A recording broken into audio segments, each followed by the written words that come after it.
আমাদের দৃঢ় বিশ্বাস যে আগামী যে আমাদের দুটি বিধানসভা নির্বাচন হচ্ছে, উপনির্বাচন হচ্ছে, সেখানে আমাদের প্রার্থীরাই বিপুল ভোটে জয়ী হবে। কারণ আমাদের রাজ্যে ডাবল ইঞ্জিনের সরকার, কেন্দ্রে নরেন্দ্র মোদীজি সরকার, রাজ্যে আমাদের মুখ্যমন্ত্রী প্রফেসর ডক্টর মানিক সাহাজির নেতৃত্বে যে সরকার, এই সরকার সমাজের প্রত্যেকটা অংশের মানুষের জন্য যে কাজ করছে, তাই দৃঢ়চিত্তে বলতে পারি মানুষ ভারতীয় জনতা পার্টির সঙ্গে রয়েছে, ভারতীয় জনতা পার্টিকে বিশ্বাস করে এবং ভারতীয় জনতা পার্টির সঙ্গে থেকে আগামী দুটি উপনির্বাচনেই ভারতীয় জনতা পার্টির প্রার্থীদেরকে বিপুল ভোটে জয়যুক্ত করে পাঠাবো।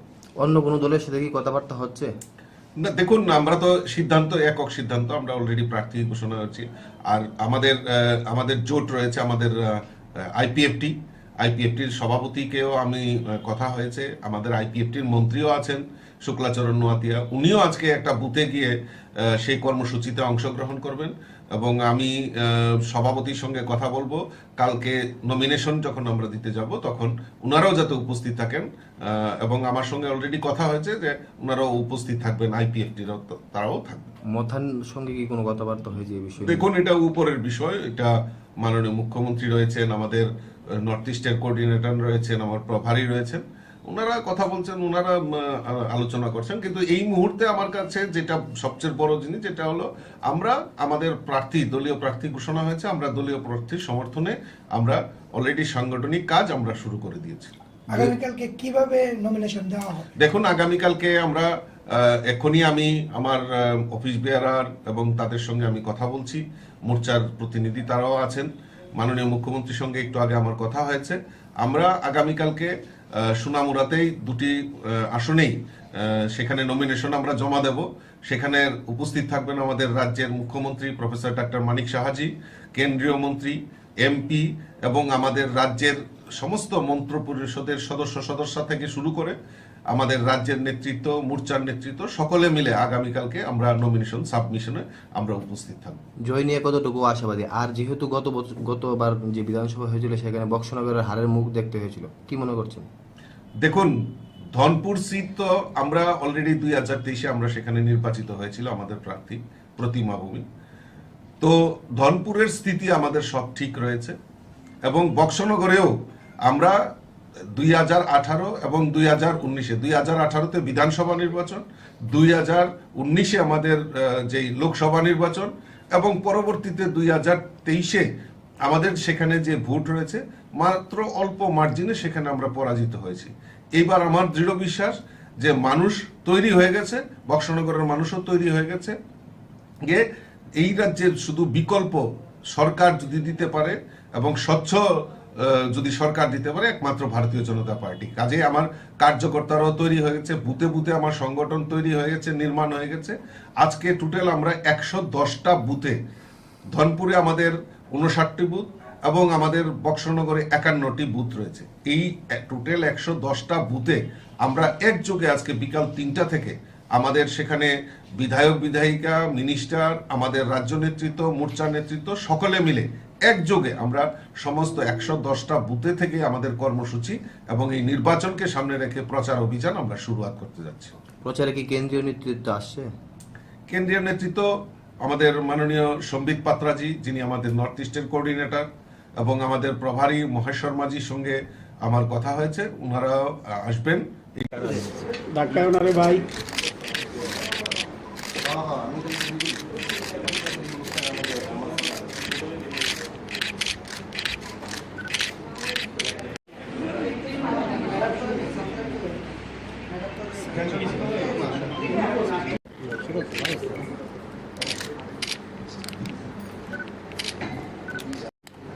আগে দিব, আগে যাবো।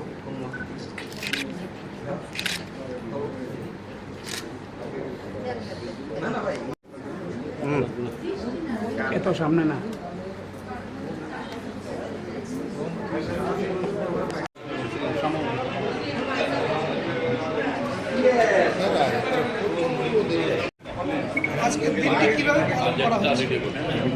আজকে ভারতবর্ষের প্রাক্তন প্রধানমন্ত্রী তথা ভারতরত্ন অটল বিহারী বাজপেয়ীজির প্রয়াণ দিবস এবং সেই প্রয়াণ দিবসকে কেন্দ্র করে এখানে আমরা আমাদের রাজ্য কার্যালয়ে আমাদের মাননীয় রাজ্য সভাপতির উপস্থিতিতে আমরা অটলজির প্রতিকৃতিতে পুষ্পার্ঘ্য অর্পণের মাধ্যমে শ্রদ্ধা জ্ঞাপন করেছি।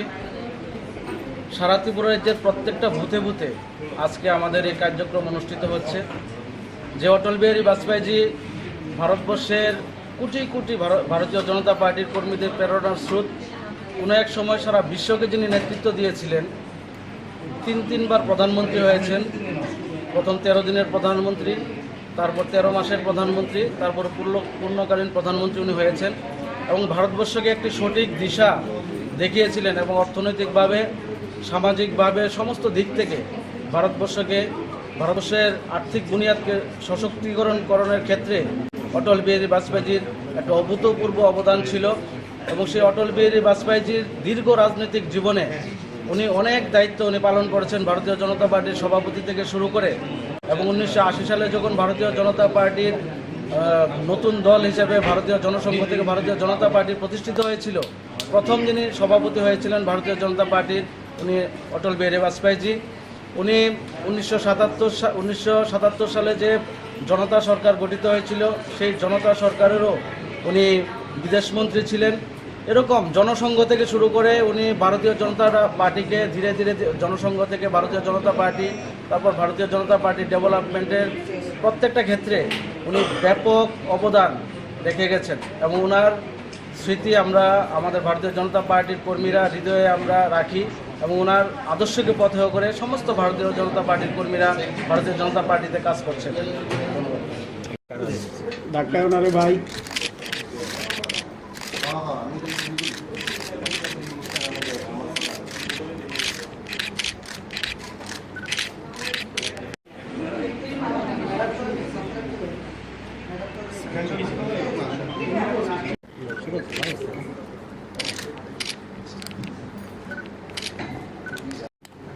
আগে দিব আগে যাবো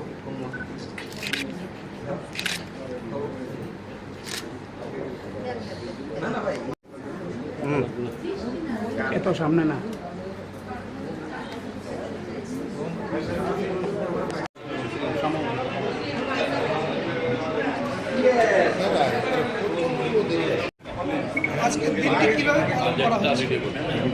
আজকে ভারতবর্ষের প্রাক্তন প্রধানমন্ত্রী তথা ভারতরত্ন অটল বিহারী বাজপেয়ীজির প্রয়াণ দিবস এবং সেই প্রয়াণ দিবসকে কেন্দ্র করে এখানে আমরা আমাদের রাজ্য কার্যালয়ে আমাদের মাননীয় রাজ্য সভাপতির উপস্থিতিতে আমরা অটলজির প্রতিকৃতিতে পুষ্পার্ঘ্য অর্পণের মাধ্যমে শ্রদ্ধা জ্ঞাপন করেছি। সারা ত্রিপুরা রাজ্যের প্রত্যেকটা বুথে বুথে আজকে আমাদের এই কার্যক্রম অনুষ্ঠিত হচ্ছে। যে অটল বিহারী বাজপেয়ীজি ভারতবর্ষের কোটি কোটি ভারতীয় জনতা পার্টির কর্মীদের প্রেরণার স্রোত, কোনো এক সময় সারা বিশ্বকে যিনি নেতৃত্ব দিয়েছিলেন, তিনবার প্রধানমন্ত্রী হয়েছেন। প্রথম 13 দিনের প্রধানমন্ত্রী, তারপর 13 মাসের প্রধানমন্ত্রী, তারপর পূর্ণকালীন প্রধানমন্ত্রী উনি হয়েছেন এবং ভারতবর্ষকে একটি সঠিক দিশা দেখিয়েছিলেন এবং অর্থনৈতিকভাবে, সামাজিকভাবে সমস্ত দিক থেকে ভারতবর্ষের আর্থিক বুনিয়াদকে সশক্তিকরণের ক্ষেত্রে অটল বিহারী বাজপেয়ীজির একটা অভূতপূর্ব অবদান ছিল। এবং সেই অটল বিহারী বাজপেয়ীজির দীর্ঘ রাজনৈতিক জীবনে উনি অনেক দায়িত্ব পালন করেছেন, ভারতীয় জনতা পার্টির সভাপতি থেকে শুরু করে। এবং 1980 সালে যখন ভারতীয় জনতা পার্টির নতুন দল হিসেবে ভারতীয় জনসংঘ থেকে ভারতীয় জনতা পার্টি প্রতিষ্ঠিত হয়েছিল, প্রথম যিনি সভাপতি হয়েছিলেন ভারতীয় জনতা পার্টির, উনি অটল বিহারী বাজপেয়ীজি। উনি 1977 সালে যে জনতা সরকার গঠিত হয়েছিল, সেই জনতা সরকারেরও উনি বিদেশমন্ত্রী ছিলেন। এরকম জনসংঘ থেকে শুরু করে উনি ভারতীয় জনতা পার্টিকে ধীরে ধীরে জনসংঘ থেকে ভারতীয় জনতা পার্টি, তারপর ভারতীয় জনতা পার্টির ডেভেলপমেন্টের প্রত্যেকটা ক্ষেত্রে উনি ব্যাপক অবদান রেখে গেছেন এবং ওনার স্মৃতি আমরা আমাদের ভারতীয় জনতা পার্টির কর্মীরা হৃদয়ে আমরা রাখি এবং ওনার আদর্শকে পথেয় করে সমস্ত ভারতীয় জনতা পার্টির কর্মীরা ভারতীয় জনতা পার্টিতে কাজ করছেন। ডাক্তার ওনারে ভাই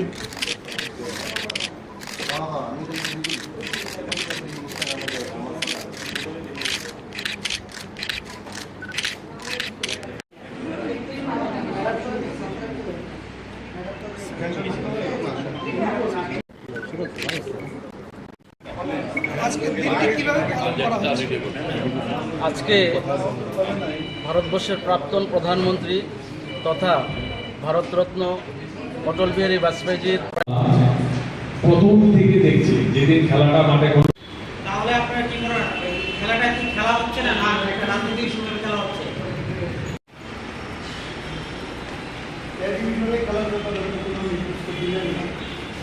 আমরা 2022-23 লিগ রুলস মেনে চলার অনুরোধ করেছিলাম, কিন্তু দুর্ভাগ্য যে টিএফ এর একাংশে মাঠের খেলা মাঠেই শেষ করবে টিএফ এ, বাকিটা সময়ের জন্য তোলা রইল।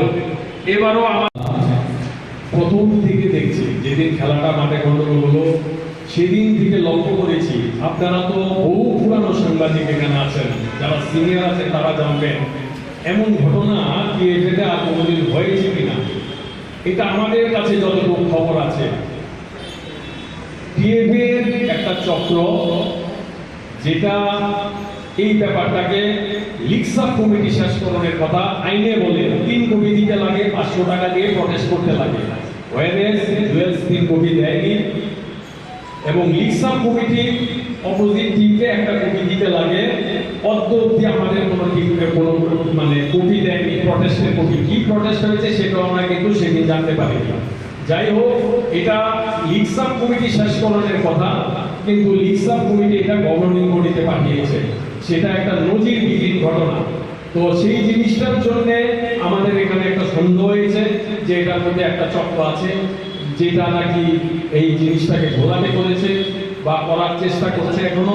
তার জন্য আমরা এইভাবে দিয়েছি, আমরা ক্লিয়ার কাট বলেছি। যা বলার মানে পেছনের দরজা দিয়ে কিছু বলার পক্ষে না, যা বলার ওপেন সামনে বলেছি।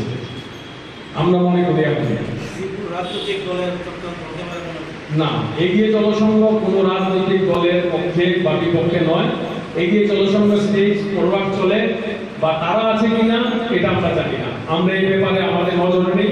আমরা বিশ্বাস করি টিএফ এ এগিয়ে জনসংঘ আমরা একসঙ্গে চলবো, টিএফ এর সাথে কাজ করবো। আমরা টিএফ এর সুনাম হোক আমরা চাই, কিন্তু ওরা কোন লাইনে চলছে এটা আমাদের জানা না।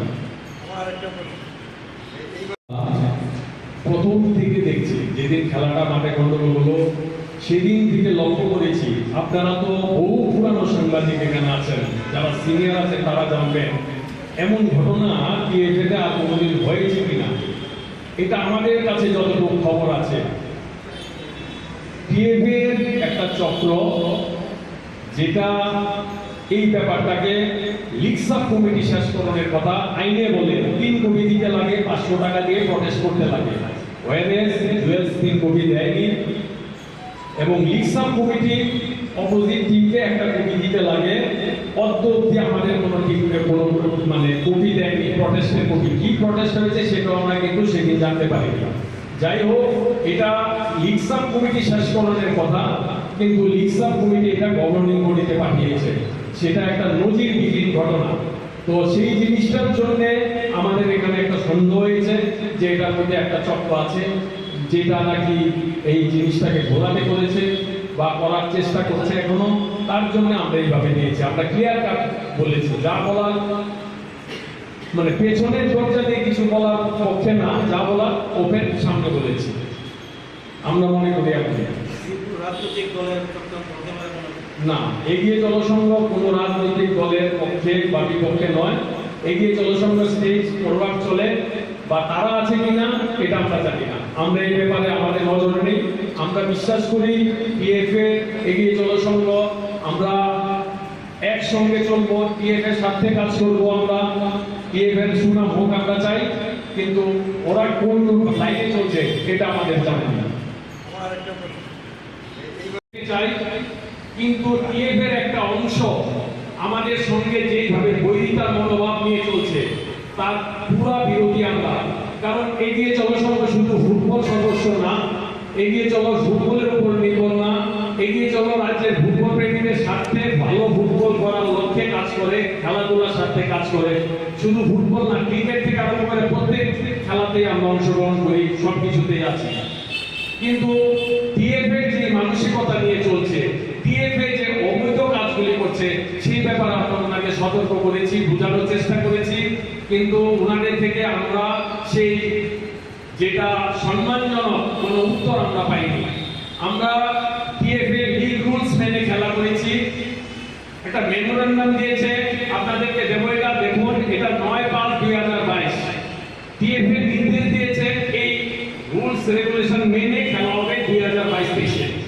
আমরা 2022-23-এ এই রুলস মেনে খেলা করেছি এবং আমরা খেলার চ্যাম্পিয়ন হয়েছি, যেটা এখন আদালতে চলছে বিচার।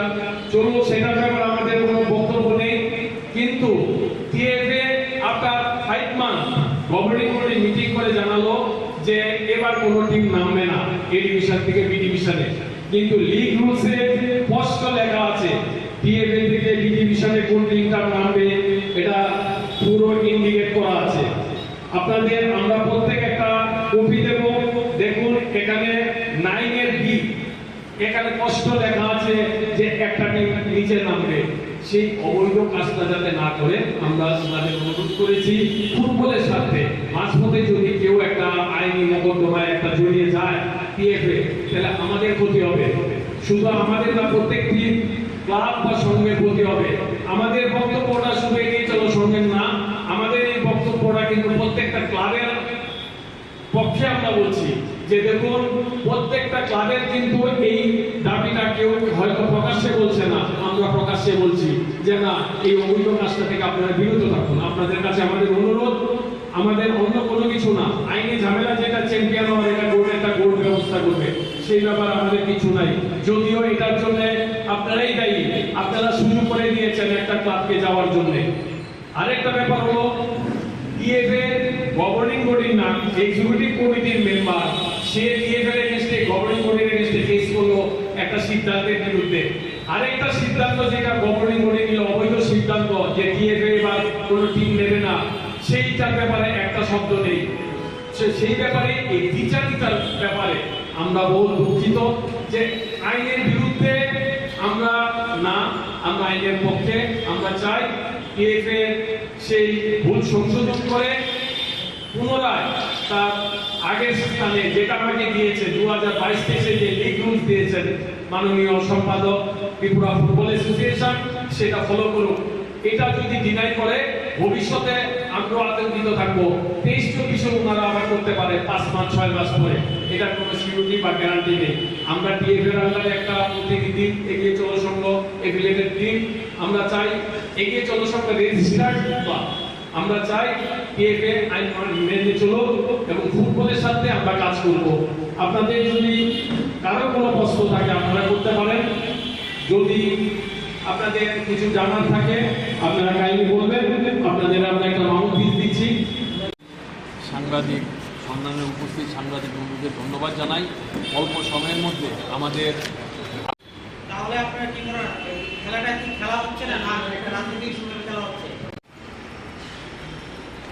আমরা 2000 মাঠের খেলা মাঠেই শেষ করবে টিএফএ, বাকিটা সময়ের জন্য তোলা রইল।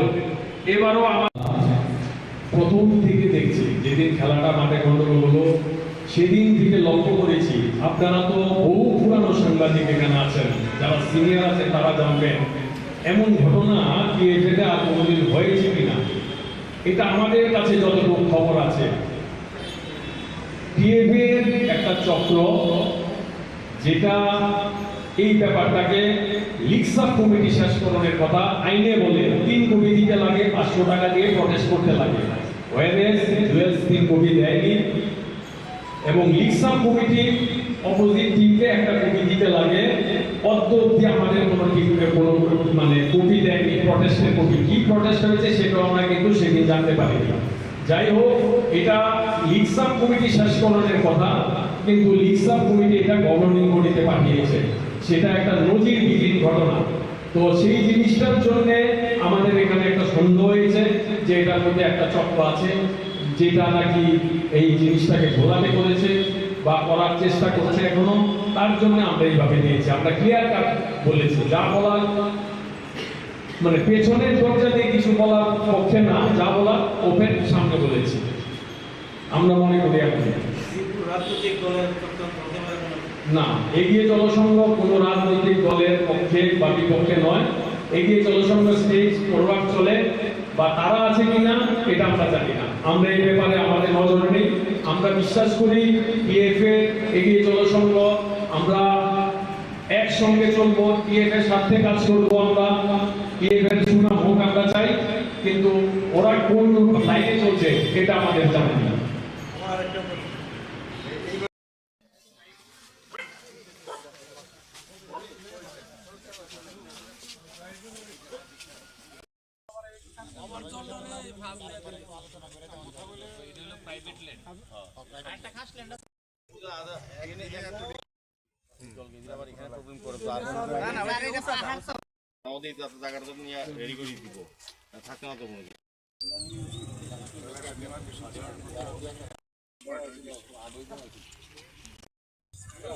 আগরতলা মিউনিসিপ্যাল কর্পোরেশনের মাননীয় মেয়র দীপক মজুমদার মন্ত্রী আমাদের এই 9 নম্বর ওয়ার্ড করেছেন।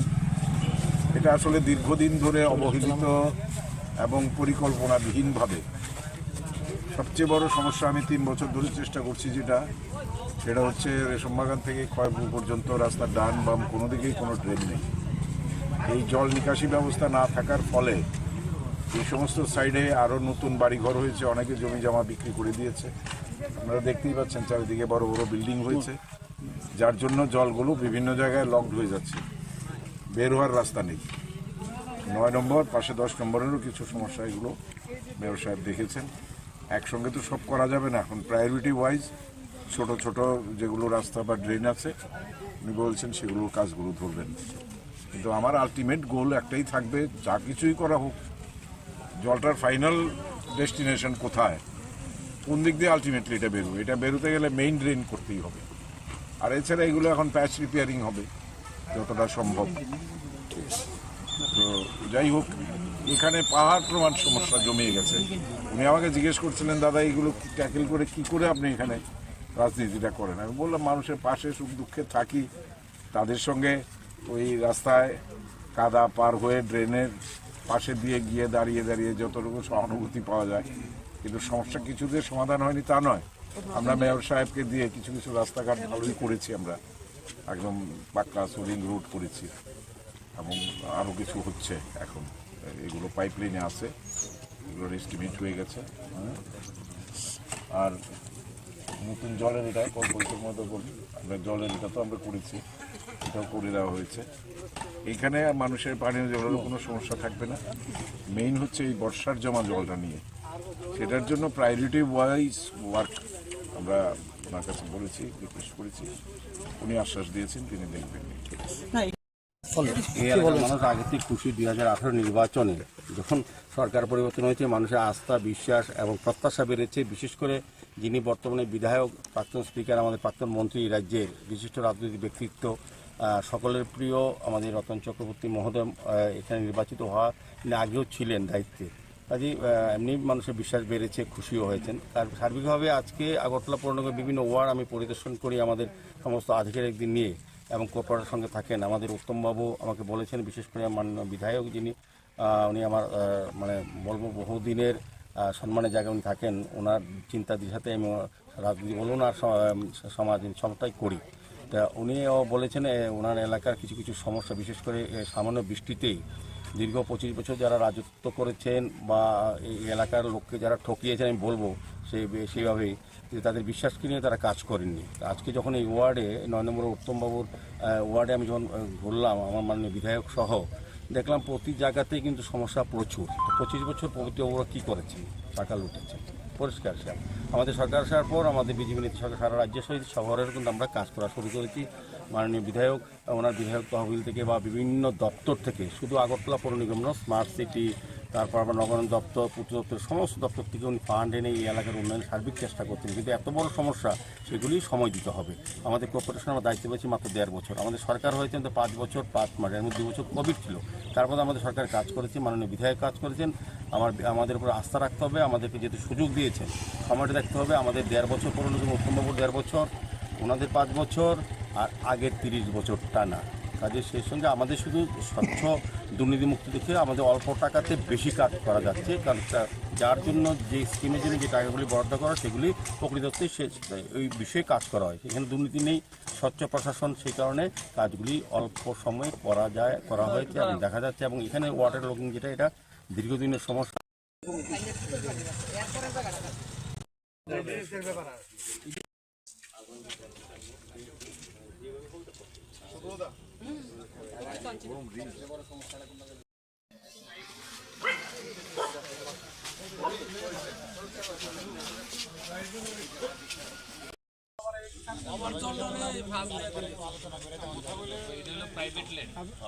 একটা খাস ল্যান্ড আছে মরুন ইউজ করে পিছে আর তাইলে কি কইছে জানেন কথা এটা বড় হয়ে যাবে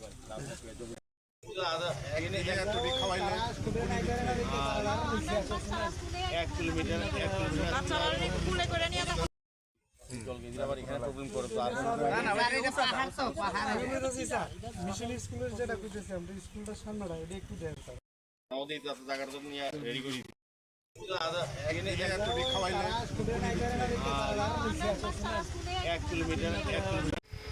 প্রত্যেক বছরের মতো এই বছরও আলোভা ইন্টারন্যাশনাল কম্পিটিশন হয়েছে মালয়েশিয়াতে।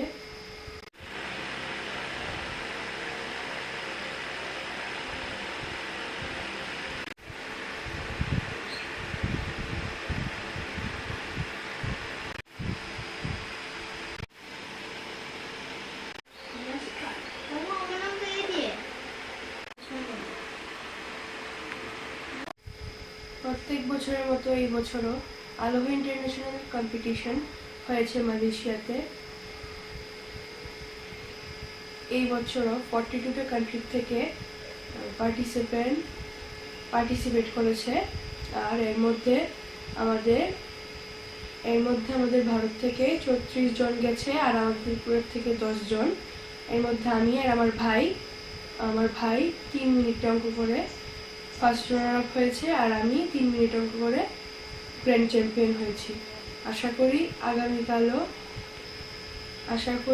আগামী দিনও এই ধরনের কম্পিটিশনে যোগদান করে রাজ্য এবং দেশের নাম উজ্জ্বল করব। আপনার নাম? দিশা মজুমদার। কোন জায়গায় বাড়ি? ক্যাম্পের বাজার। কোন ক্লাসে পড়েন? ক্লাস 8।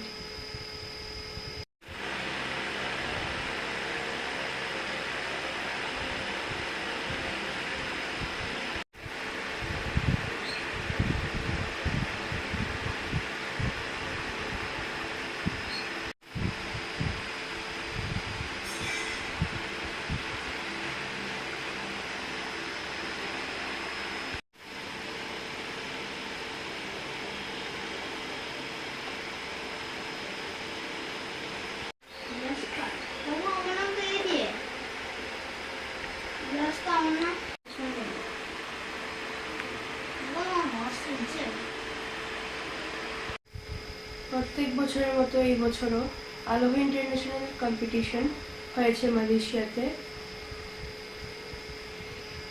এই বছরও 42টা কান্ট্রি থেকে পার্টিসিপেট করেছে। আর এর মধ্যে আমাদের ভারত থেকে 34 জন গেছে, আর আমাদের ত্রিপুরা থেকে 10 জন। এর মধ্যে আমি আর আমার ভাই 3 মিনিট অঙ্ক করে ফার্স্ট রানার আপ হয়েছে, আর আমি 3 মিনিট অঙ্ক করে গ্র্যান্ড চ্যাম্পিয়ন হয়েছি। আশা করি আগামী দিনও এই ধরনের কম্পিটিশনে যোগদান করে রাজ্য এবং দেশের নাম উজ্জ্বল করব। আপনার নাম? দিশা মজুমদার। কোন জায়গায় বাড়ি? ক্যাম্পের বাজার। কোন ক্লাসে পড়েন? ক্লাস 8।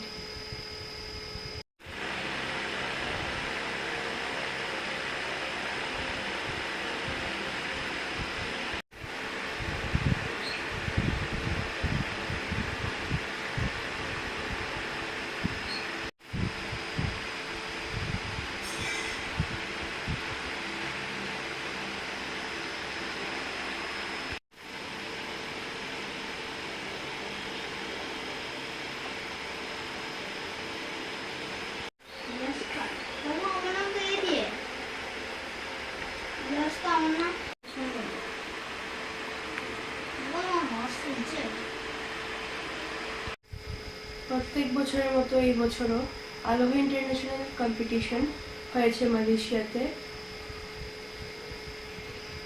এই বছরও 42টা কান্ট্রি থেকে পার্টিসিপেট করেছে। আর এর মধ্যে আমাদের ভারত থেকে 34 জন গেছে, আর আমাদের ত্রিপুরা থেকে 10 জন। এর মধ্যে আমি আর আমার ভাই 3 মিনিটে অঙ্ক করে ফার্স্ট রানার আপ হয়েছে, আর আমি 3 মিনিট অঙ্ক করে গ্র্যান্ড চ্যাম্পিয়ন হয়েছি। আশা করি আগামী দিনও এই ধরনের কম্পিটিশনে যোগদান করে রাজ্য এবং দেশের নাম উজ্জ্বল করব। আপনার নাম? দিশা মজুমদার। কোন জায়গায় বাড়ি? ক্যাম্পের বাজার। কোন ক্লাসে পড়েন? ক্লাস 8।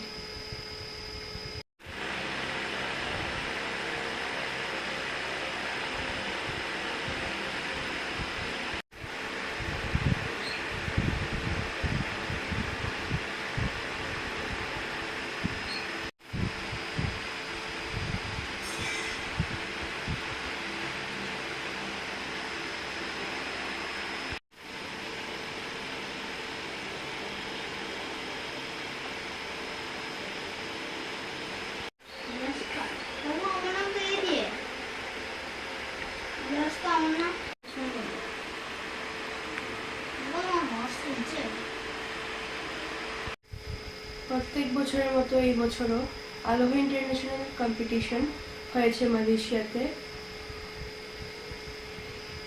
এই বছরও 42টা কান্ট্রি থেকে পার্টিসিপেট করেছে। আর এর মধ্যে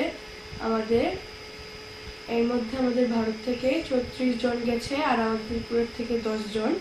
এর মধ্যে আমি আর আমার ভাই 3 মিনিটে অঙ্ক করে ফার্স্ট রানার আপ হয়েছে, আর আমি 3 মিনিট অঙ্ক করে গ্র্যান্ড চ্যাম্পিয়ন হয়েছি।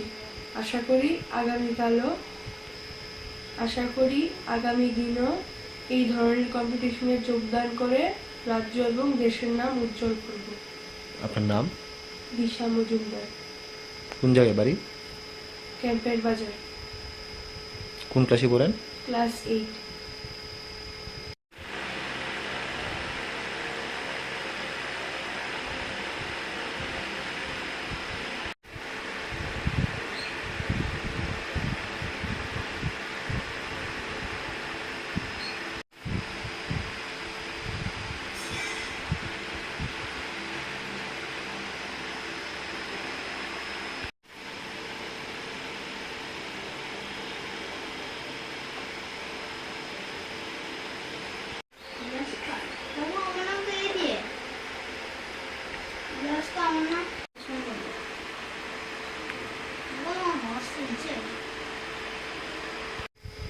প্রত্যেক বছরের মতো এই বছরও আলোহা ইন্টারন্যাশনাল কম্পিটিশন হয়েছে মালয়েশিয়াতে। এই বছরও 42টা কান্ট্রি থেকে পার্টিসিপেট করেছে। আর এর মধ্যে আমাদের ভারত থেকে 34 জন গেছে, আর আমাদের ত্রিপুরা থেকে 10 জন। এর মধ্যে আমি আর আমার ভাই 3 মিনিটে অঙ্ক করে ফার্স্ট রানার আপ হয়েছে, আর আমি 3 মিনিট অঙ্ক করে গ্র্যান্ড চ্যাম্পিয়ন হয়েছি। আশা করি আগামী দিনও এই ধরনের কম্পিটিশনে যোগদান করে রাজ্য এবং দেশের নাম উজ্জ্বল করব। আপনার নাম? দিশা মজুমদার।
আইন শৃঙ্খলা বিশেষ করে আপনারা জানেন বস্কনগরে গত নির্বাচনের পরে পরাজিত প্রার্থীর নেতৃত্বে যিনি এখনই প্রার্থী হয়েছেন ওনার নেতৃত্বে বস্কনগরের মধ্যে কি হয়েছেন আপনারা যারা সাংবাদিক আছেন তারা জানেন। কাঠালিয়া তো বিশেষ করে ধনপুর বিধানসভায় কাঠালিয়ার মধ্যেও তারা আইন শৃঙ্খলা বিশেষ করে আপনারা জানেন বস্কনগরে গত নির্বাচনের পরে পরাজিত প্রার্থীর নেতৃত্বে যিনি এখনই প্রার্থী হয়েছেন ওনার নেতৃত্বে বস্কনগরের মধ্যে কি হয়েছেন আপনারা যারা সাংবাদিক আছেন তারা জানেন। কাঠালিয়া তো বিশেষ করে ধনপুর বিধানসভায় কাঠালিয়ার মধ্যেও তারা বিভিন্ন সন্ত্রাসের কায়েম করেছিল এবং সেই সন্ত্রাসের বাতাবরণ এখনও তারা জিয়ে রাখার চেষ্টা করছে। তারা বুঝে গেছে গত 6 মাসে তাদের কার্যকলাপে মানুষ তাদের থেকে সরে গেছেন আরও, সুতরাং তারা চেষ্টা করছে সন্ত্রাসের মাধ্যমে তারা যাতে জয়যুক্ত হতে পারেন সেই চেষ্টায় তারা করে যাচ্ছেন। এখনই তারা বিভিন্ন এলাকাগুলোর মধ্যে বামপন্থী পরিবার দেখে বামপন্থীদেরকে ভয়ভীতি দেখার চেষ্টা করছেন যাতে ভোট কেন্দ্রে না যায় এরকম একটা অবস্থা তৈরি করার চেষ্টা করছেন। মনোনয়ন জমা দিলেন, কি বলবেন, প্রতিক্রিয়া কি থাকবে? প্রথমে 6 মাসের মধ্যে এই উপনির্বাচন অনুষ্ঠিত হচ্ছে। বস্কনগর উপনির্বাচন হচ্ছে আমাদের পার্টির বিধায়ক বা পার্টির নেতৃত্ব ওনার অকাল প্রয়াণে সেখানে ভোট হচ্ছে। আর ধনপুরেরটা তারা ক্ষমতার লোভে ধনপুরে উপনির্বাচন হচ্ছে। যিনি আশা করেছিলেন ধনপুরে মুখ্যমন্ত্রী হবেন উনি মুখ্যমন্ত্রী হননি, সেই কেন্দ্রীয় মন্ত্রী থেকে গেছেন। সুতরাং ধনপুরের জনগণের পয়সা, ধনপুরের জনগণের উপরে আবার একটা নির্বাচন তারা ক্ষমতার জন্য সেখানে চাপিয়ে দিয়েছেন। আমাদের বিশ্বাস ধনপুর এবং ধনপুরের মানুষ গতবার বামপন্থীদেরকে পরাজিত করলে পরেও এই ঘটনার পরিপ্রেক্ষিতে ধনপুরের মানুষ আবার বামপন্থীদের পক্ষে রায় দেবেন। আর বস্কনগর বরাবরই বামপন্থীদের এবং এবারও আমাদের বিশ্বাস বস্কনগরের মানুষ বামপন্থীদের পক্ষে থাকবে। আইন শৃঙ্খলা বিশেষ করে আপনারা জানেন বস্কনগরে গত নির্বাচনের পরে পরাজিত প্রার্থীর নেতৃত্বে যিনি এখনই প্রার্থী হয়েছেন ওনার নেতৃত্বে বস্কনগরের মধ্যে কি হয়েছেন আপনারা যারা সাংবাদিক আছেন তারা জানেন। কাঠালিয়া তো বিশেষ করে ধনপুর বিধানসভায় কাঠালিয়ার মধ্যেও তারা বিভিন্ন সন্ত্রাসের কায়েম করেছিল এবং সেই সন্ত্রাসের বাতাবরণ এখনও তারা জিয়ে রাখার চেষ্টা করছে। তারা বুঝে গেছে গত 6 মাসে তাদের কার্যকলাপে মানুষ তাদের থেকে সরে গেছেন আরও, সুতরাং তারা চেষ্টা করছে সন্ত্রাসের মাধ্যমে তারা যাতে জয়যুক্ত হতে পারেন সেই চেষ্টায় তারা করে যাচ্ছেন। এখনই তারা বিভিন্ন এলাকাগুলোর মধ্যে বামপন্থী পরিবার দেখে বামপন্থীদেরকে ভয়ভীতি দেখার চেষ্টা করছেন যাতে ভোট কেন্দ্রে না যায় এরকম একটা অবস্থা তৈরি করার চেষ্টা করছেন। মনোনয়ন জমা দিলেন, কি বলবেন, প্রতিক্রিয়া কি থাকবে? প্রথমে 6 মাসের মধ্যে এই উপনির্বাচন অনুষ্ঠিত হচ্ছে।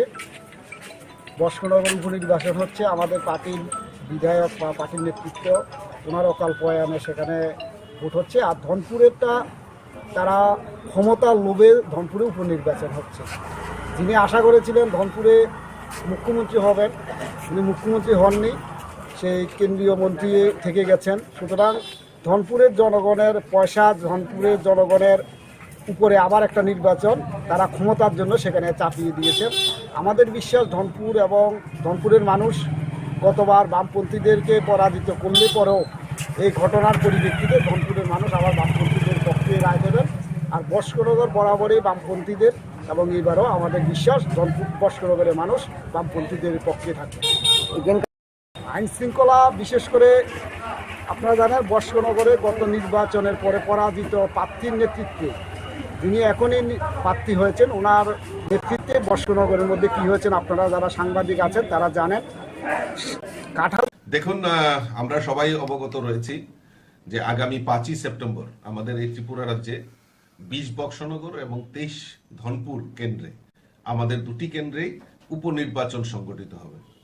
গতকালকে রাত্রিবেলায় আমাদের সর্বভারতীয় সভাপতি আদরণীয় জেপি নাড্ডাজি আমাদের এই 2 কেন্দ্রেরই প্রার্থী তালিকা ঘোষণা করেছেন। 20 বক্সনগর থেকে প্রতিদ্বন্দ্বিতা করছেন আমাদের তোফাজ্জল হোসেন এবং 23 ধনপুর থেকে আমাদের প্রার্থী হয়ে নির্বাচন লড়াই করছেন আমাদের বিন্দু দেবনাথ যিনি মণ্ডল সভাপতি। আমরা দৃঢ়চিত্তে বলতে পারি এই 2টি কেন্দ্রেই ভারতীয় জনতা পার্টির প্রার্থীরা বিপুল ভোটে জয়যুক্ত হয়ে আমরা মোদিজিকে উপহার হিসাবে দেব সেই প্রতিজ্ঞা নিয়ে আমরা ঝাঁপিয়ে পড়ছি, কাজ করছি। 1:1 লড়াই হচ্ছে কি? দেখুন, আজকে জোট আর ঘোট যাই হোক না কেন বা 1:1 লড়াই হোক না কেন, আমরা দৃঢ় চিত্তে বলতে পারি 2023-এ এই জোট ঘোটের যে রেজাল্ট আমরা দেখেছি, দীর্ঘ 25 বছর ধরে এই রাজ্যে কমিউনিস্টের শাসন ছিল, আর এই কমিউনিস্টরা আজকে বিরোধী দলের তকমা পর্যন্ত হারিয়েছে। আর যেই কংগ্রেস এত বছর বিরোধিতা করে এই ত্রিপুরা রাজ্যে তার রাজনৈতিক অবস্থান ছিল, আজকে শুধু কয়েকজনের তাদের ব্যক্তিগত রাজনৈতিক চরিত্রকে চরিতার্থ করার জন্য সেই কমিউনিস্টের সঙ্গে আতাত করে 2023-এ নির্বাচনে লড়াই করেছে। আজকে 2023-এ তার রেজাল্ট ত্রিপুরা রাজ্যের মানুষ সেটা দেখিয়েছে।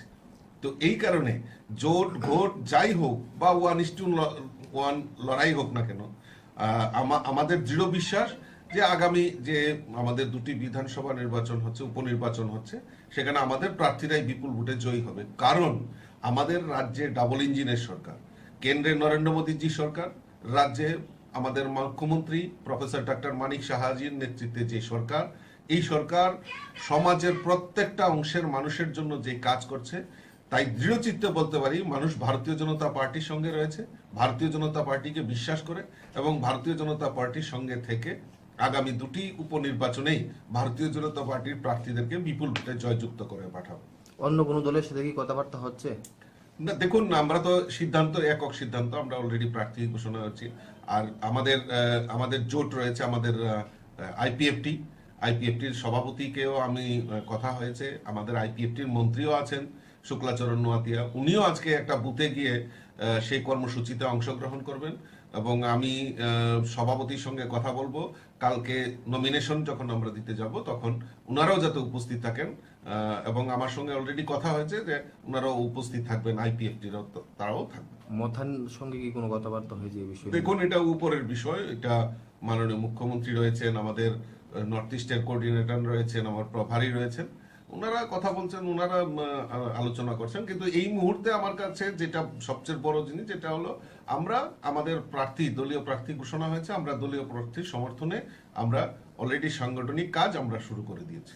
আগামীকালকে কিভাবে নমিনেশন দেওয়া হবে? দেখুন, আগামীকালকে আমরা এখনই আমি আমার অফিস বেয়ারার এবং তাদের সঙ্গে আমি কথা বলছি, মোর্চার প্রতিনিধি তারাও আছেন, মাননীয় মুখ্যমন্ত্রীর সঙ্গে একটু আগে আমার কথা হয়েছে।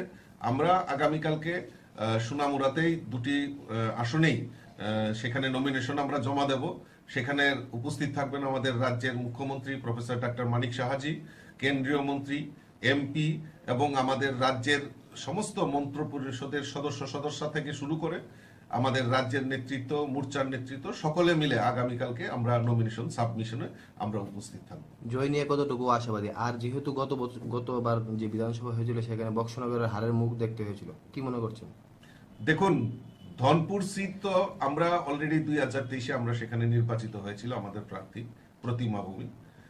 তো ধনপুরের স্থিতি আমাদের সব ঠিক রয়েছে এবং বক্সনগরেও আমরা 2018 এবং 2019-এ 2018-তে বিধানসভা নির্বাচন, 2019-এ আমাদের যে লোকসভা নির্বাচন এবং পরবর্তীতে 2023-এ আমাদের সেখানে যে ভোট রয়েছে মাত্র অল্প মার্জিনে সেখানে আমরা পরাজিত হয়েছি।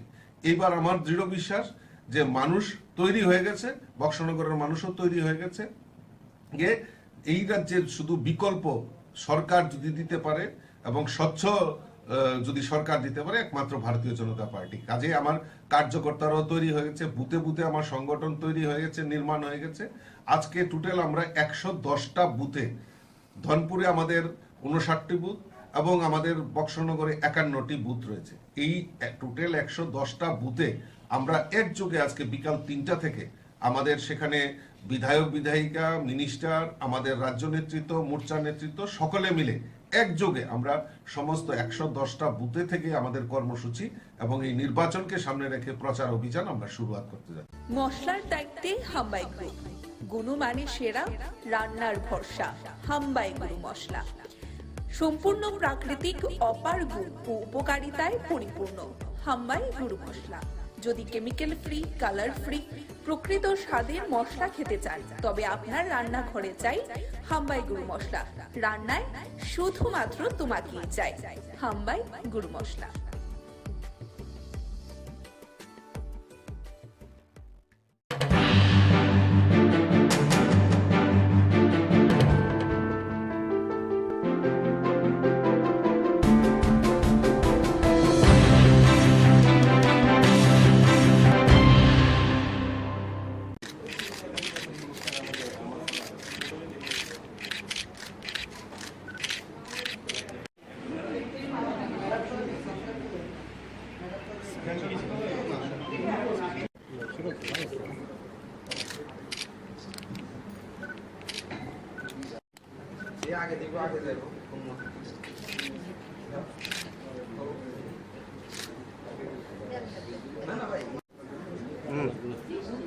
এত সামনে না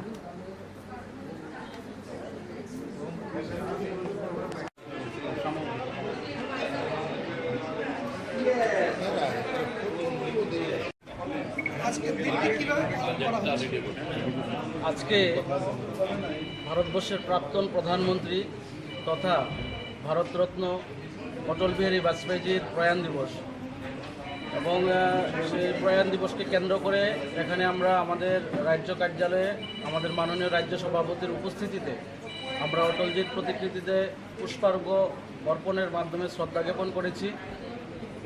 সারা ত্রিপুরা রাজ্যের প্রত্যেকটা বুথে বুথে আজকে আমাদের এই কার্যক্রম অনুষ্ঠিত হচ্ছে। যে অটল বিহারী বাজপেয়ীজি ভারতবর্ষের কোটি কোটি ভারতীয় জনতা পার্টির কর্মীদের প্রেরণার স্রোত, কোনো এক সময় সারা বিশ্বকে যিনি নেতৃত্ব দিয়েছিলেন, তিনবার প্রধানমন্ত্রী হয়েছেন। প্রথম 13 দিনের প্রধানমন্ত্রী, তারপর 13 মাসের প্রধানমন্ত্রী, তারপর পূর্ণকালীন প্রধানমন্ত্রী উনি হয়েছেন এবং ভারতবর্ষকে একটি সঠিক দিশা দেখিয়েছিলেন এবং অর্থনৈতিকভাবে, সামাজিকভাবে সমস্ত দিক থেকে ভারতবর্ষের আর্থিক বুনিয়াদকে সশক্তিকরণের ক্ষেত্রে অটল বিহারী বাজপেয়ীজির একটা অভূতপূর্ব অবদান ছিল এবং সেই অটল বিহারী বাজপেয়ীজির দীর্ঘ রাজনৈতিক জীবনে উনি অনেক দায়িত্ব পালন করেছেন, ভারতীয় জনতা পার্টির সভাপতি থেকে শুরু করে এবং 1980 সালে যখন ভারতীয় জনতা পার্টির নতুন দল হিসেবে ভারতীয় জনসংঘ থেকে ভারতীয় জনতা পার্টি প্রতিষ্ঠিত হয়েছিল, প্রথম যিনি সভাপতি হয়েছিলেন ভারতীয় জনতা পার্টির উনি অটল বিহারী বাজপেয়ীজি। উনি 1977 সালে যে জনতা সরকার গঠিত হয়েছিল সেই জনতা সরকারেরও উনি বিদেশমন্ত্রী ছিলেন। এরকম জনসংঘ থেকে শুরু করে উনি ভারতীয় জনতা পার্টিকে ধীরে ধীরে জনসংঘ থেকে ভারতীয় জনতা পার্টি, তারপর ভারতীয় জনতা পার্টির ডেভেলপমেন্টের প্রত্যেকটা ক্ষেত্রে উনি ব্যাপক অবদান রেখে গেছেন এবং ওনার স্মৃতি আমরা আমাদের ভারতীয় জনতা পার্টির কর্মীরা হৃদয়ে আমরা রাখি এবং ওনার আদর্শকে পথেয় করে সমস্ত ভারতীয় জনতা পার্টির কর্মীরা ভারতীয় জনতা পার্টিতে কাজ করছেন। ধাক্কায় ওনারে ভাই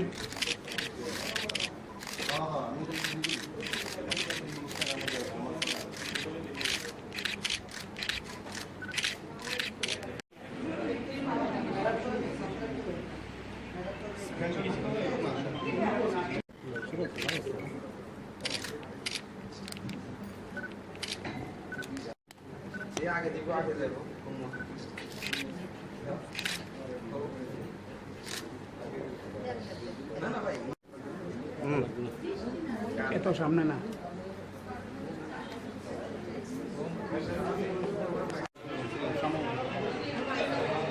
তাহলে আপনারা কি করেন, খেলাটা কি খেলা হচ্ছে না না একটা রাজনৈতিক সময় খেলা হচ্ছে?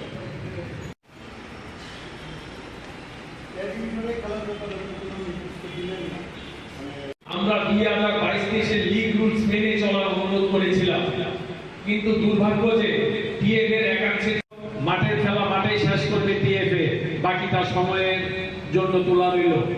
এবারও আমার প্রথম থেকে দেখছি, যেদিন খেলাটা মাঠে গন্ডগোল হলো সেদিন থেকে লক্ষ্য করেছি, আপনারা তো বহু পুরানো সাংবাদিক এখানে আছেন, যারা সিনিয়র আছেন তারা জানবেন এমন ঘটনা টিএফ এ আর কোনোদিন হয়েছে কিনা। এটা আমাদের কাছে যতটুকু খবর আছে, টিএফ এর একটা চক্র যেটা এই ব্যাপারটাকে লিক্সাপ কমিটি শেষকরণের কথা আইনে বলে 3 কোটি দিতে লাগে, 500 টাকা দিয়ে প্রটেস্ট করতে লাগে। ওয়ারেস জুয়েলস 3 কোটি দেয়নি এবং লিক্সাপ কমিটি অপোজিট টিমকে 1 কোটি দিতে লাগে। অদ্যবধি আমাদের কোনো টিমকে কোনো মানে কোটি দেয়নি, প্রটেস্টের কোটি। কি প্রটেস্ট হয়েছে সেটাও আমরা কিন্তু সেদিন জানতে পারি না। যাই হোক, এটা লিক্সাপ কমিটি শেষকরণের কথা, কিন্তু লিক্সাপ কমিটি এটা গভর্নিং বডিতে পাঠিয়েছে, সেটা একটা নজিরবিহীন ঘটনা। তো সেই জিনিসটার জন্য আমাদের এখানে একটা সন্দেহ হয়েছে যে এটার মধ্যে একটা চক্র আছে যেটা নাকি এই জিনিসটাকে ঘোরাতে করেছে বা করার চেষ্টা করছে এখনো। তার জন্য আমরা এইভাবে নিয়েছি, আমরা ক্লিয়ার কাট বলেছি, যা বলার মানে পেছনের দরজা দিয়ে কিছু বলার পক্ষে না, যা বলার ওপেন সামনে বলেছি। আমরা মনে করি এখন রাজনৈতিক দলের না, এগিয়ে জনসংঘ কোনো রাজনৈতিক দলের পক্ষে বা বিপক্ষে নয়। এগিয়ে জনসংঘ স্টেজ ফরওয়ার্ড চলে বা তারা আছে কিনা এটা আমরা জানি না, আমরা এই ব্যাপারে আমাদের নজরে নেই। আমরা বিশ্বাস করি টিএফএ এগিয়ে জনসংঘ আমরা একসঙ্গে চলবো, টিএফএ এর সাথে কাজ করবো। আমরা টিএফএ এর সুনাম হোক আমরা চাই, কিন্তু ওরা কোন লাইনে চলছে এটা আমাদের জানা নেই। প্রথম থেকে দেখছি, যেদিন খেলাটা মাঠে গন্ডগোল হলো সেদিন থেকে লক্ষ্য করেছি, আপনারা তো বহু পুরানো সাংবাদিক এখানে আছেন, যারা সিনিয়র আছেন তারা জানবেন এমন ঘটনা টিএফএতে আর কোনোদিন হয়েছে কিনা। এটা আমাদের কাছে যতটুকু খবর আছে, টিএফএ এর একটা চক্র যেটা এই ব্যাপারটাকে লিক্সাপ কমিটি শেষ করণের কথা আইনে বলে 3 কোটি দিতে লাগে, 500 টাকা দিয়ে প্রটেস্ট করতে লাগে। ওয়ারেস জুয়েলস 3 কোটি দেয়নি এবং লিক্সাপ কমিটি অপোজিট টিমকে একটা কপি দিতে লাগে। অদ্যবধি আমাদের কোনো টিমকে কোনো মানে কপি দেয়নি, প্রটেস্টের কপি। কি প্রটেস্ট হয়েছে সেটাও আমরা কিন্তু সেদিন জানতে পারিনি। যাই হোক, এটা লিক্সাপ কমিটি শেষ করণের কথা, কিন্তু লিক্সাপ কমিটি এটা গভর্নিং বডিতে পাঠিয়েছে। সেটা একটা নজিরবিহীন ঘটনা। তো সেই জিনিসটার জন্য আমাদের এখানে একটা সন্দেহ হয়েছে যে এটার মধ্যে একটা চক্র আছে যেটা নাকি এই জিনিসটাকে ঘোরাতে করেছে বা করার চেষ্টা করছে এখনো। তার জন্য আমরা এইভাবে নিয়েছি। আমরা ক্লিয়ার কাট বলেছি, যা বলার মানে পেছনের দরজা দিয়ে কিছু বলার পক্ষে না, যা বলার ওপেন সামনে বলেছি। আমরা মনে করি এখন রাজনৈতিক দলের না, এগিয়ে জনসংঘ কোনো রাজনৈতিক দলের পক্ষে বা বিপক্ষে নয়। এগিয়ে জনসংঘ স্টেজ ফরওয়ার্ড চলে বা তারা আছে কিনা এটা আমরা জানি না, আমরা এই ব্যাপারে আমাদের নজরে নেই। আমরা বিশ্বাস করি টিএফএ এগিয়ে জনসংঘ আমরা একসঙ্গে চলবো, টিএফএ এর সাথে কাজ করবো। আমরা টিএফএ এর সুনাম হোক আমরা চাই, কিন্তু ওরা কোন লাইনে চলছে এটা আমাদের জানা নেই। চাই কিন্তু টিএফএ এর একটা অংশ আমাদের সঙ্গে যেভাবে বৈরিতার মনোভাব নিয়ে চলছে তার পুরা বিরোধী আমরা। কারণ এগিয়ে জনসংঘ শুধু ফুটবল সদস্য না, এগিয়ে চলো ফুটবলের উপর নির্ভর না, এগিয়ে চলো রাজ্যের ফুটবল প্রেমীদের স্বার্থে ভালো ফুটবল করার লক্ষ্যে কাজ করে, খেলাধুলার স্বার্থে কাজ করে।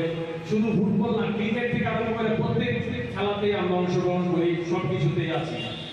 কিন্তু টিএফএ যে মানসিকতা নিয়ে চলছে, টিএফএ যে অবৈধ কাজগুলি করছে সেই ব্যাপারে আমরা ওনাকে সতর্ক করেছি, বোঝানোর চেষ্টা করেছি, কিন্তু ওনাদের থেকে আমরা সেই যেটা সম্মানজনক কোনো উত্তর আমরা পাইনি। আমরা টিএফএ লিগ রুলস মেনে খেলা করেছি। একটা মেমোরেন্ডাম দিয়েছে, আপনাদেরকে দেবো, এটা দেখুন, এটা 9/5/2022 টিএফএ নির্দেশ দিয়েছে এই রুলস রেগুলেশন মেনে খেলা হবে 2022-23-এ। আমরা 2022-23-এ এই রুলস মেনে খেলা করেছি এবং আমরা খেলার চ্যাম্পিয়ন হয়েছি, যেটা এখন আদালতে চলছে বিচার। চলুন, সেটার ব্যাপারে আমাদের কোনো বক্তব্য নেই। কিন্তু TFA after 5 month governing body meeting করে জানালো যে এবার কোনো টিম নামবে না এ ডিভিশন থেকে বি ডিভিশনে। কিন্তু লিগ রুলসে স্পষ্ট লেখা আছে টিএফএ থেকে বি ডিভিশনে কোন টিমটা নামবে, এটা পুরো ইন্ডিকেট করা আছে। আপনাদের আমরা প্রত্যেক একটা কপি দেব, দেখুন এখানে 9-এর বি, এখানে স্পষ্ট লেখা আছে যে একটা টিম নিচে নামবে। সেই অবৈধ কাজটা যাতে না করে আমরা তাদের অনুরোধ করেছি ফুটবলের সাথে মাঝপথে যদি কেউ একটা আইনি মোকদ্দমায় একটা জড়িয়ে যায় টিএফএ, তাহলে আমাদের ক্ষতি হবে। শুধু আমাদের না, প্রত্যেক টিম ক্লাব বা সংঘের ক্ষতি হবে। আমাদের বক্তব্যটা শুধু এগিয়ে চলো সংঘের না, আমাদের এই বক্তব্যটা কিন্তু প্রত্যেকটা ক্লাবের পক্ষে আমরা বলছি যে দেখুন, প্রত্যেকটা ক্লাবের কিন্তু এই দাবিটা কেউ হয়তো প্রকাশ্যে বলছে না, আমরা প্রকাশ্যে বলছি যে না, এই অবৈধ কাজটা থেকে আপনারা বিরত থাকুন। আপনাদের কাছে আমাদের অনুরোধ, আমাদের অন্য কোনো কিছু না, আইনি ঝামেলা যেটা চ্যাম্পিয়ন হওয়ার এটা কোর্ট একটা কোর্ট ব্যবস্থা করবে, সেই ব্যাপারে আমাদের কিছু নাই।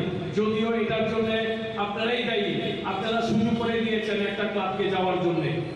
আরেকটা ব্যাপার হলো টিএফএ গভর্নিং বডির না, এক্সিকিউটিভ কমিটির মেম্বার, সে টিএফএ এর এগেইনস্টে গভর্নিং বডির এগেইনস্টে কেস করলো, একটা সিদ্ধান্তের বিরুদ্ধে। আরেকটা সিদ্ধান্ত যেটা গভর্নিং বডি নিল, অবৈধ সিদ্ধান্ত, যে টিএফএ বা কোনো টিম নেবে না, সেইটার ব্যাপারে একটা শব্দ নেই। সেই ব্যাপারে, এই বিচারিতার ব্যাপারে আমরা বহু দুঃখিত যে আইনের বিরুদ্ধে আমরা না, আমরা আইনের পক্ষে। আমরা চাই টিএফএ সেই ভুল সংশোধন করে পুনরায় তার আগের স্থানে, যেটা আমাকে দিয়েছে 2022-23 যে লিগ রুলস দিয়েছেন মাননীয় সম্পাদক ত্রিপুরা ফুটবল অ্যাসোসিয়েশন, সেটা ফলো করুক। এটা যদি ডিনাই করে ভবিষ্যতে আমরা আতঙ্কিত থাকবো। 23-24 ওনারা আবার করতে পারে 5 মাস 6 মাস পরে, এটার কোনো সিকিউরিটি বা গ্যারান্টি নেই। আমরা টিএফএর আন্ডারে একটা প্রতিনিধি এগিয়ে চলো সংঘ এফিলিয়েটেড টিম, আমরা চাই এগিয়ে চলো সংঘ রেজিস্টার্ড ক্লাব, আমরা চাই টিএফএ আইন মেনে চলো এবং ফুটবলের সাথে আমরা কাজ করব। আপনাদের যদি কারো কোনো প্রশ্ন থাকে আপনারা করতে পারেন। যদি আপনাদের কিছু জানার থাকে আপনারা কাইন্ডলি বলবেন। আপনাদের আমরা একটা মাউন্ট পিস দিচ্ছি। সাংবাদিক সম্মেলনে উপস্থিত সাংবাদিক বন্ধুদের ধন্যবাদ জানাই। অল্প সময়ের মধ্যে আমাদের তাহলে আপনারা কি করার, খেলাটা কি খেলা হচ্ছে না, না একটা রাজনৈতিক সুযোগে খেলা হচ্ছে? আমরা মাঠের খেলা মাঠেই শেষ। মশলার দায়িত্বে হাম্বাই গ্রুপ, গুণমানে সেরা, রান্নার ভরসা। হাম্বাই গুরু মশলা সম্পূর্ণ প্রাকৃতিক, অপার গুণ ও উপকারিতায় পরিপূর্ণ। হাম্বাই গুরু মশলা। যদি কেমিক্যাল ফ্রি, কালার ফ্রি, প্রকৃত স্বাদের মশলা খেতে চান, তবে আপনার রান্নাঘরে চাই হাম্বাই গুরু মশলা। রান্নায় শুধুমাত্র তোমাকেই চাই হাম্বাই গুরু মশলা।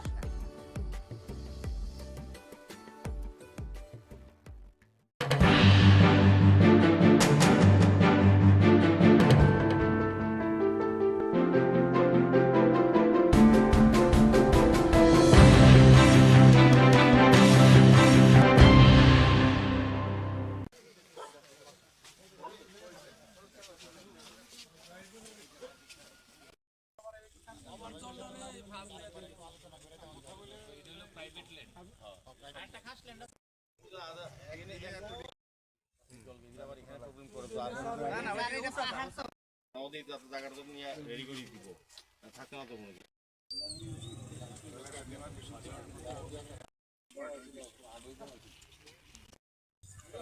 আগরতলা মিউনিসিপ্যাল কর্পোরেশনের মাননীয় মেয়র শ্রী পদুল্লার মধ্যে আমাদের এই 9 নম্বর ওয়ার্ড করেছেন। এটা আসলে দীর্ঘদিন ধরে অবহেলিত এবং পরিকল্পনাবিহীনভাবে সবচেয়ে বড় সমস্যা। আমি 3 বছর ধরে চেষ্টা করছি, সেটা হচ্ছে রেশমবাগান থেকে খয়রপুর পর্যন্ত রাস্তার ডান বাম কোনো দিকেই কোনো ড্রেন নেই।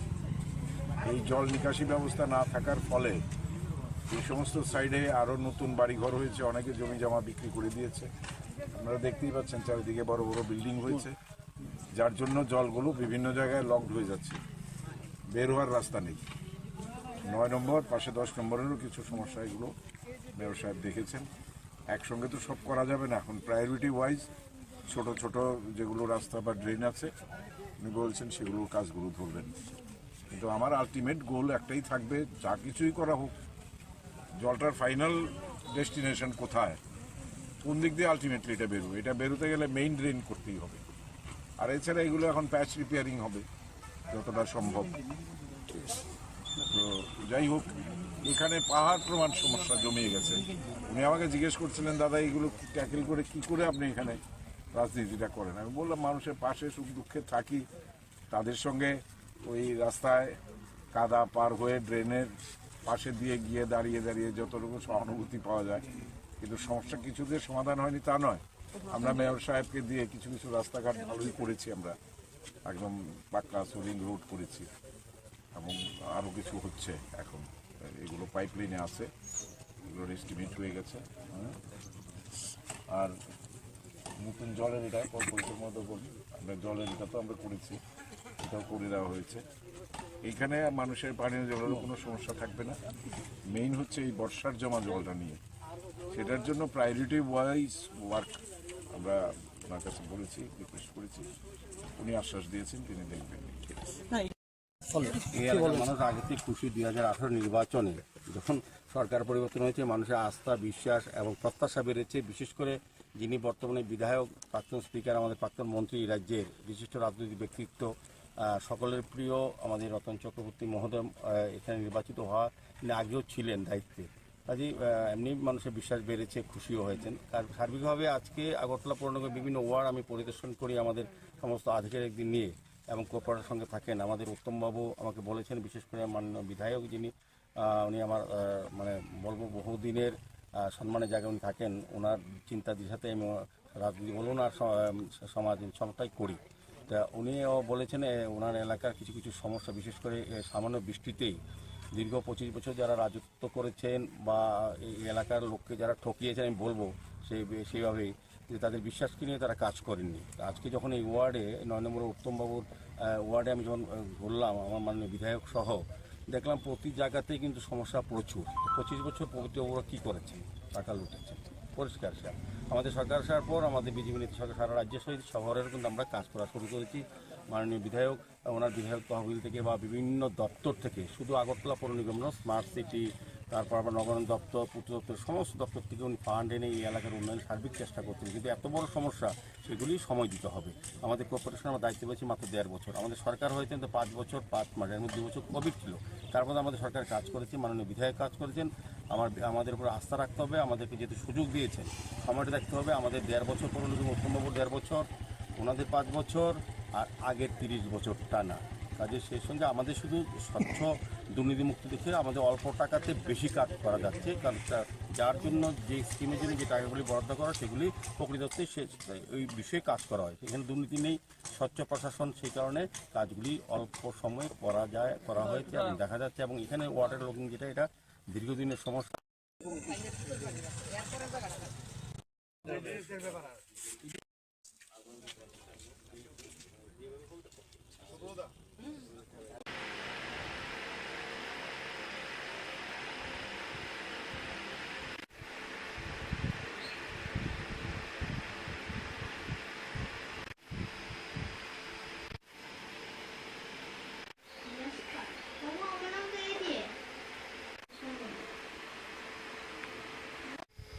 প্রত্যেক বছরের মতো এই বছরও আলোভা ইন্টারন্যাশনাল কম্পিটিশন হয়েছে মালয়েশিয়াতে। এই বছরও 42টা কান্ট্রি থেকে পার্টিসিপেট করেছে। আর এর মধ্যে আমাদের ভারত থেকে 34 জন গেছে, আর আমাদের ত্রিপুরা থেকে 10 জন। এর মধ্যে আমি আর আমার ভাই 3 মিনিট অঙ্ক করে ফার্স্ট রানার আপ হয়েছে, আর আমি 3 মিনিট অঙ্ক করে গ্র্যান্ড চ্যাম্পিয়ন হয়েছি। আশা করি আগামী দিনও এই ধরনের কম্পিটিশনে যোগদান করে রাজ্য এবং দেশের নাম উজ্জ্বল করব। আপনার নাম? দিশা মজুমদার। কোন জায়গায় বাড়ি? ক্যাম্পের বাজার। কোন ক্লাসে পড়েন? ক্লাস 8। মশলার দায়িত্বে হাম্বাই গ্রুপ, গুণমানে সেরা, রান্নার ভরসা। হাম্বাই গুরু মশলা সম্পূর্ণ প্রাকৃতিক, অপার গুণ ও উপকারিতায় পরিপূর্ণ। হাম্বাই গুরু মশলা। যদি কেমিক্যাল ফ্রি, কালার ফ্রি, প্রকৃত স্বাদের মশলা খেতে চান, তবে আপনার রান্নাঘরে চাই হাম্বাই গুরু মশলা। রান্নায় শুধুমাত্র তোমাকেই চাই হাম্বাই গুরু মশলা।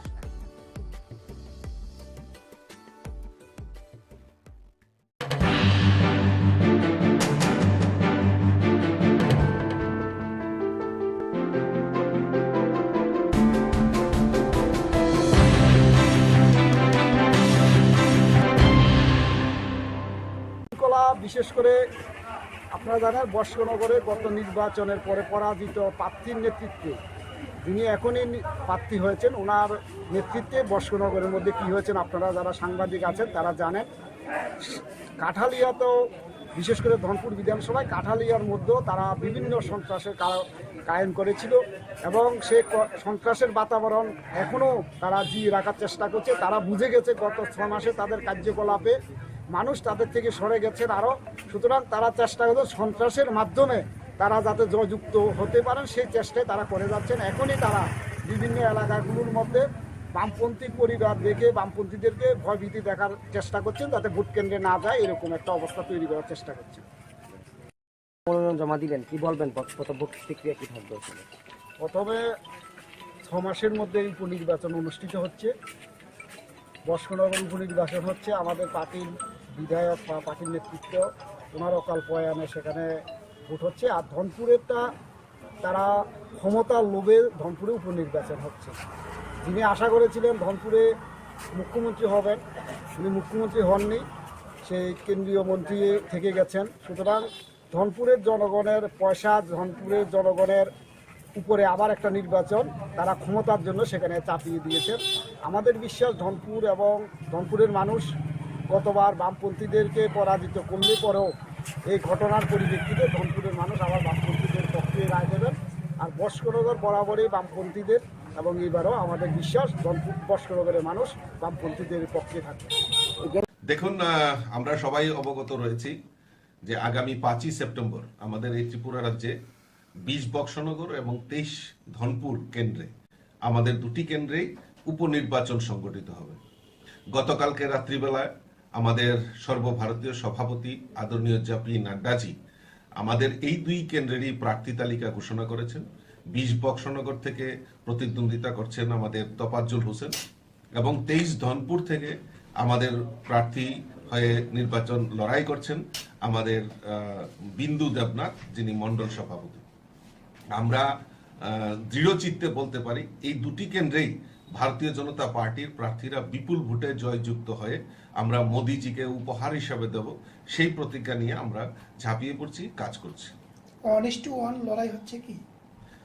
দেখুন, আজকে জোট আর ঘোট যাই হোক না কেন, বা 1:1 লড়াই হোক না কেন, আমরা দৃঢ় চিত্তে বলতে পারি 2023-এ এই জোট ঘোটের যে রেজাল্ট আমরা দেখেছি। দীর্ঘ 25 বছর ধরে এই রাজ্যে কমিউনিস্টের শাসন ছিল, আর এই কমিউনিস্টরা আজকে বিরোধী দলের তকমা পর্যন্ত হারিয়েছে। আর যেই কংগ্রেস এত বছর বিরোধিতা করে এই ত্রিপুরা রাজ্যে তার রাজনৈতিক অবস্থান ছিল, আজকে শুধু কয়েকজনের তাদের ব্যক্তিগত রাজনৈতিক চরিত্রকে চরিতার্থ করার জন্য সেই কমিউনিস্টের সঙ্গে আতাত করে 2023-এ নির্বাচনে লড়াই করেছে। আজকে 2023-এ তার রেজাল্ট ত্রিপুরা রাজ্যের মানুষ সেটা দেখিয়েছে।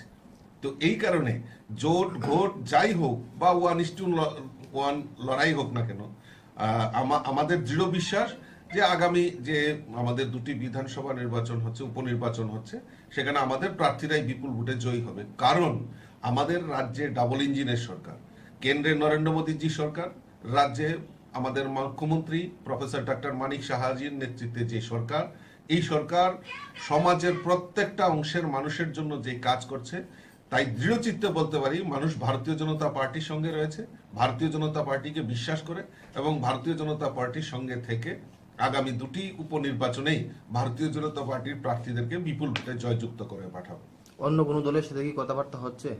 না, দেখুন, আমরা তো সিদ্ধান্ত, একক সিদ্ধান্ত, আমরা অলরেডি প্রার্থী ঘোষণা করছি।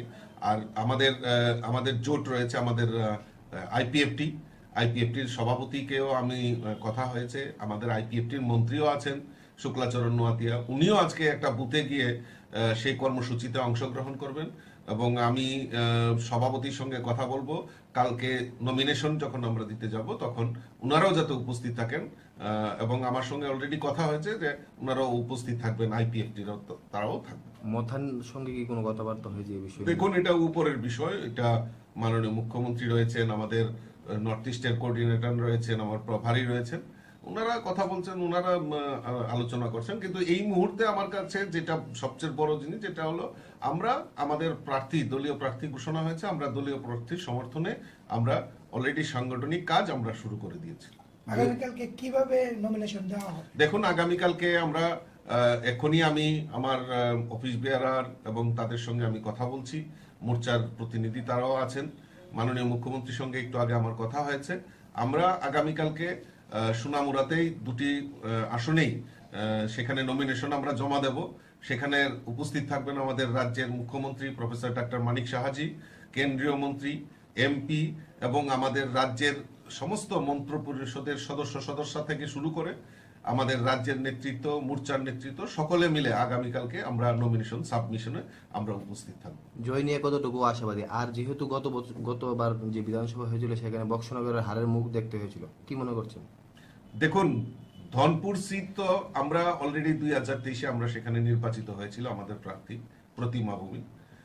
তো ধনপুরের স্থিতি আমাদের সব ঠিক রয়েছে এবং বক্সনগরেও আমরা 2018 এবং 2019-এ 2018-তে বিধানসভা নির্বাচন, 2019-এ আমাদের যেই লোকসভা নির্বাচন এবং পরবর্তীতে 2023-এ আমাদের সেখানে যে ভোট রয়েছে মাত্র অল্প মার্জিনে সেখানে আমরা পরাজিত হয়েছি। এইবার আমার দৃঢ় বিশ্বাস যে মানুষ তৈরি হয়ে গেছে, বক্সনগরের মানুষও তৈরি হয়ে গেছে যে এই রাজ্যের শুধু বিকল্প সরকার যদি দিতে পারে এবং স্বচ্ছ যদি সরকার দিতে পারে একমাত্র ভারতীয় জনতা পার্টি। কাজে আমার কার্যকর্তারাও তৈরি হয়ে গেছে, বুথে বুথে আমার সংগঠন তৈরি হয়ে গেছে, নির্মাণ হয়ে গেছে। আজকে টোটাল আমরা 110টা বুথে, ধনপুরে আমাদের 59টি বুথ এবং আমাদের বক্সনগরে 51টি বুথ রয়েছে। এই টোটাল 110টা বুথে আমরা একযোগে আজকে বিকাল 3টা থেকে আমাদের সেখানে বিধায়ক, বিধায়িকা, মিনিস্টার, আমাদের রাজ্য নেতৃত্ব, মোর্চা নেতৃত্ব সকলে মিলে একযোগে আমরা সমস্ত 110টা বুথে থেকে আমাদের কর্মসূচি এবং এই নির্বাচনকে সামনে রেখে প্রচার অভিযান আমরা শুরুয়াত করতে যাচ্ছি। মশলার দায়িত্বে হাম্বাই গ্রুপ, গুণমানে সেরা, রান্নার ভরসা। হাম্বাই গুরু মশলা সম্পূর্ণ প্রাকৃতিক, অপার গুণ ও উপকারিতায় পরিপূর্ণ। হাম্বাই গুরু মশলা। যদি কেমিক্যাল ফ্রি, কালার ফ্রি, প্রকৃত স্বাদের মশলা খেতে চান তবে আপনার রান্নাঘরে চাই হাম্বাই গুরু মশলা। রান্নায় শুধুমাত্র তোমাকেই চাই হাম্বাই গুরু মশলা।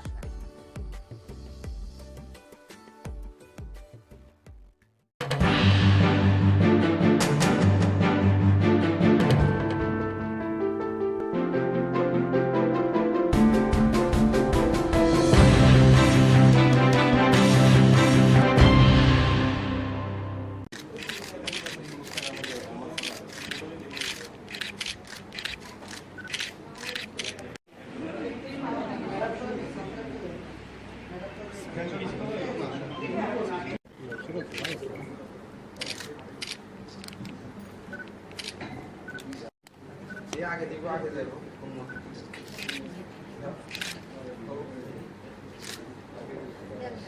না না ভাই, এত সামনে না।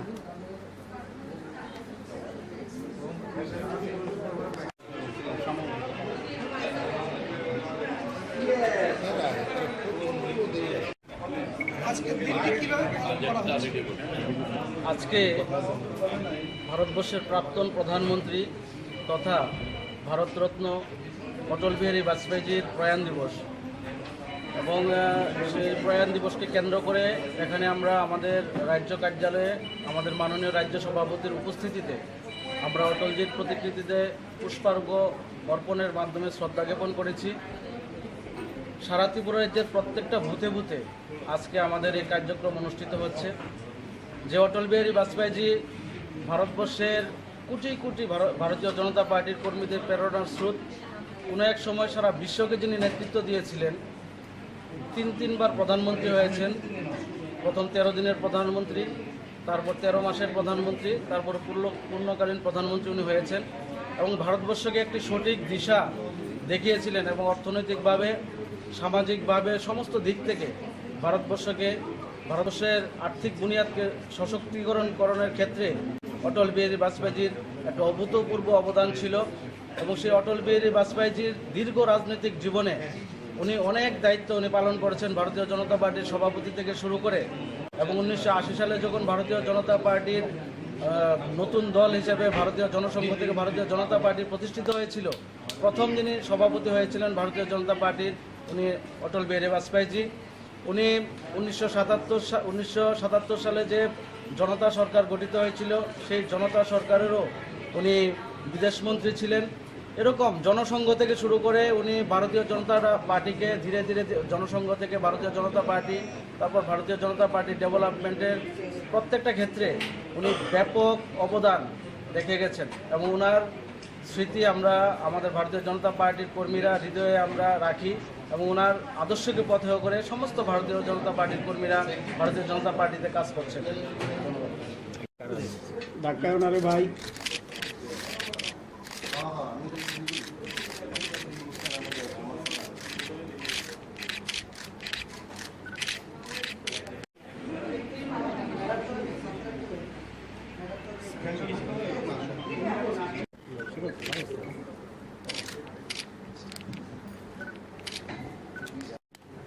আগে দিব আগে যাব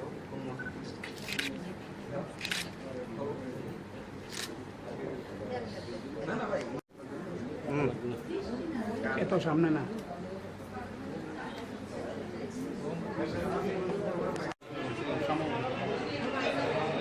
তাহলে আপনারা কি মনে হয় খেলাটা কি খেলা হচ্ছে না না একটা রাজনৈতিক সুযোগ খেলা হচ্ছে?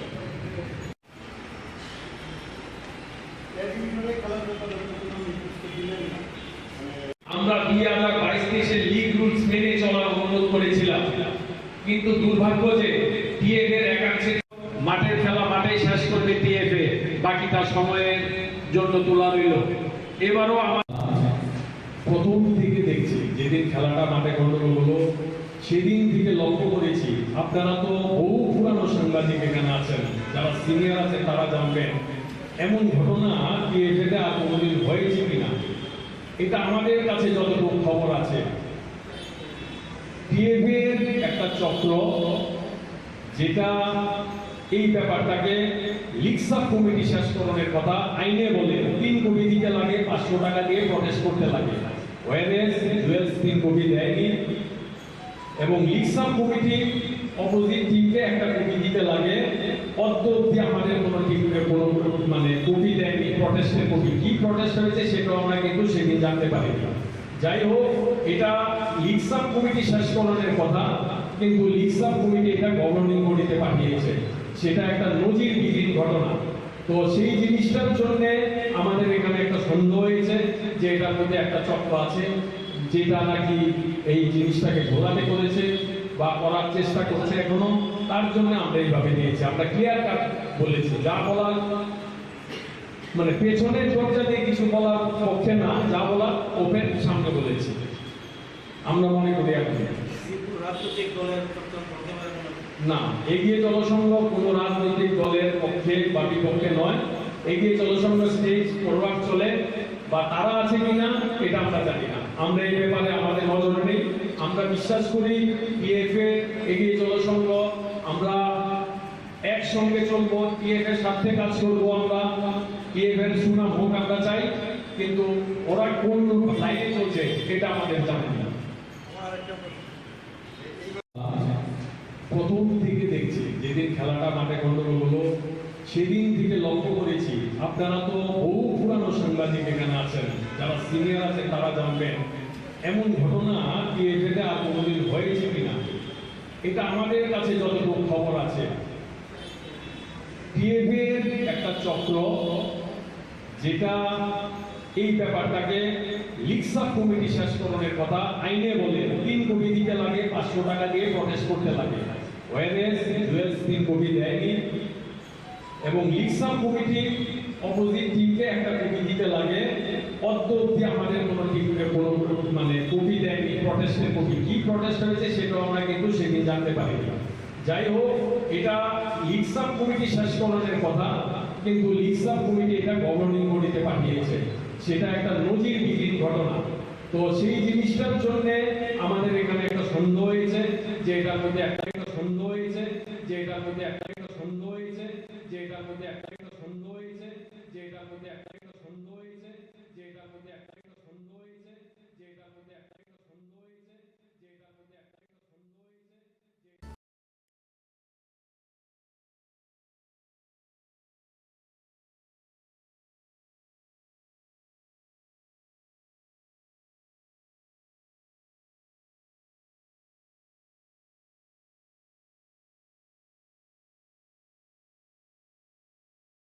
তাহলে আপনারা কি মনে হয় খেলাটা কি খেলা হচ্ছে না না একটা রাজনৈতিক সুযোগ খেলা হচ্ছে?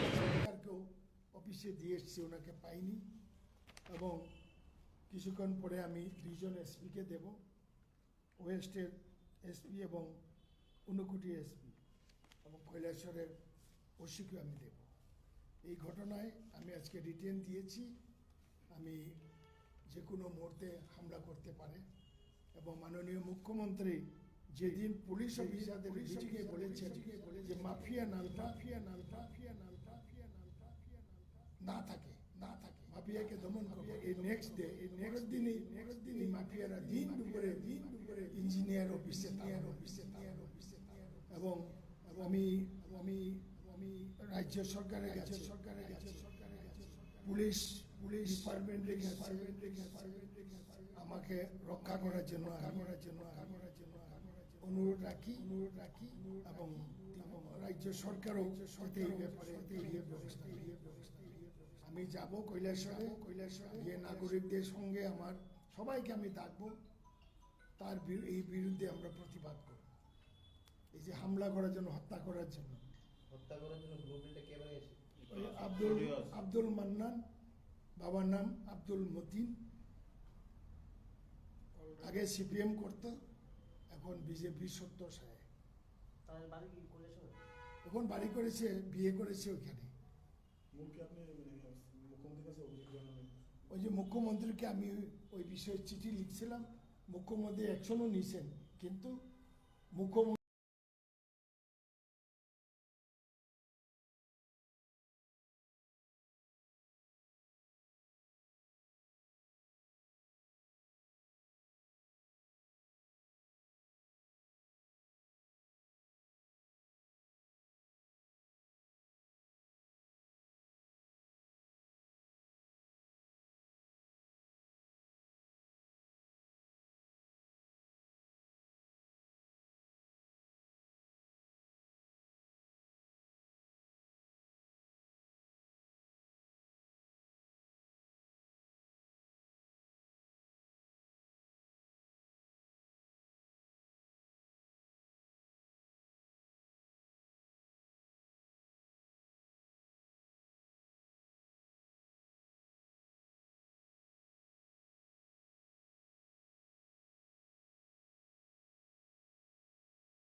মাঝখানে মতো একটা তারা তার বাইরে আসে, বাইরে ভাবছ বাকি যারা মরে এরা মরছে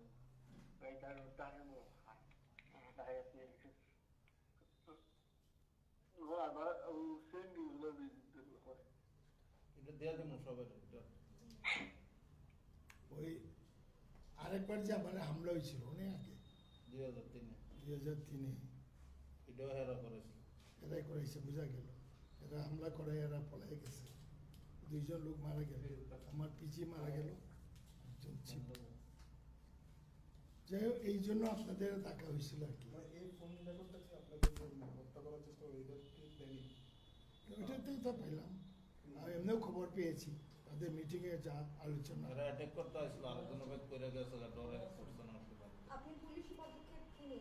আমি এই যে আজকেই শুধু home secretary director general police তো সিল মারল এবং স্পিকারের কাছেও দিয়ে আসলো। এরপর আমি কিছুক্ষণ পরে 2 এসপিরে দেব কৈলাসহর থানায়।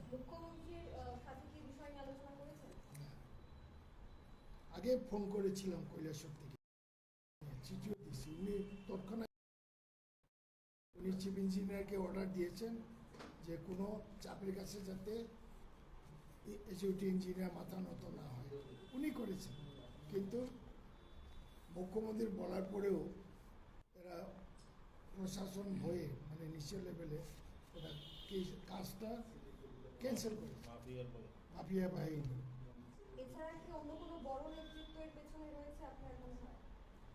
আমার জানা নাই, এরাই তো বড়। এরা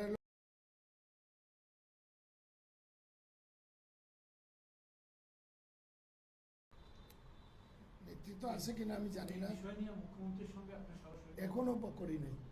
এখন আমি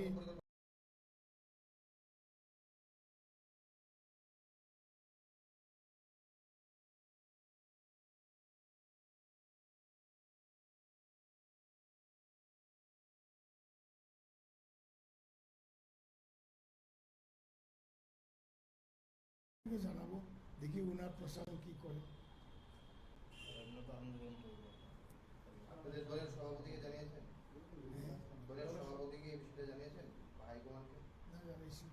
আজকে না শুধু প্রশাসনে জানাবো। এই ব্যাপারে আপনাদের সাংগঠনিক কোনো বিষয় থাকলে প্রতিবাদ আমি বলতে পারবো না,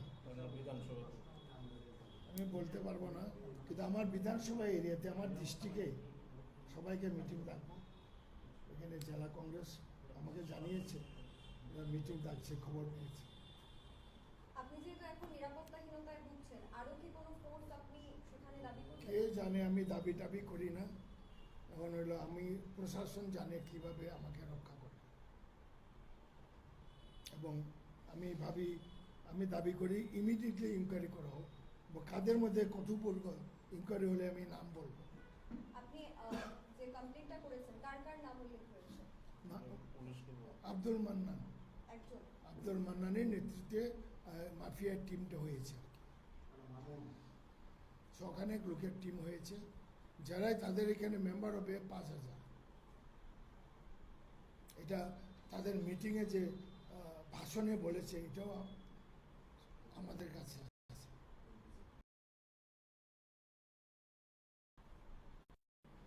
যে 5000 করে আমাদের এন্ট্রি ফি এবং টাকা লাগবে।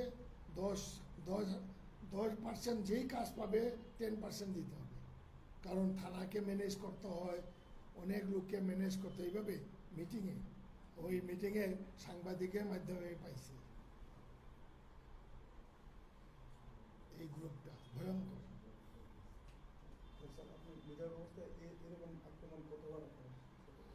আমার তো 5 বার আক্রান্ত হয়েছি, 5-6 বার। একবার আক্রান্ত হয়েছি, তখন আমি প্রেসিডেন্ট ছিলাম, পঞ্চায়েত ইলেকশন। দেখা গেল এই এরার হাত ছিল, ওদের আলোচনায় দেখা গেছে যে ওই সময়ে অ্যাটাক করার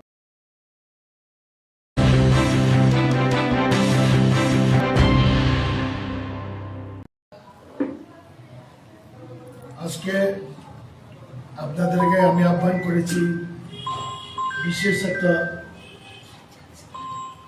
বিষয় নিয়ে। কৈলাসহরের বিধায়ক হিসাবে কৈলাসহর অঞ্চলে 7 ডিভিশনে মাফিয়া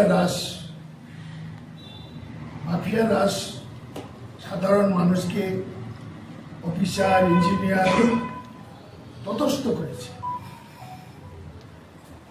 কয়েকদিন আগে DWS কুমারঘাট এক্সিকিউটিভ ইঞ্জিনিয়ার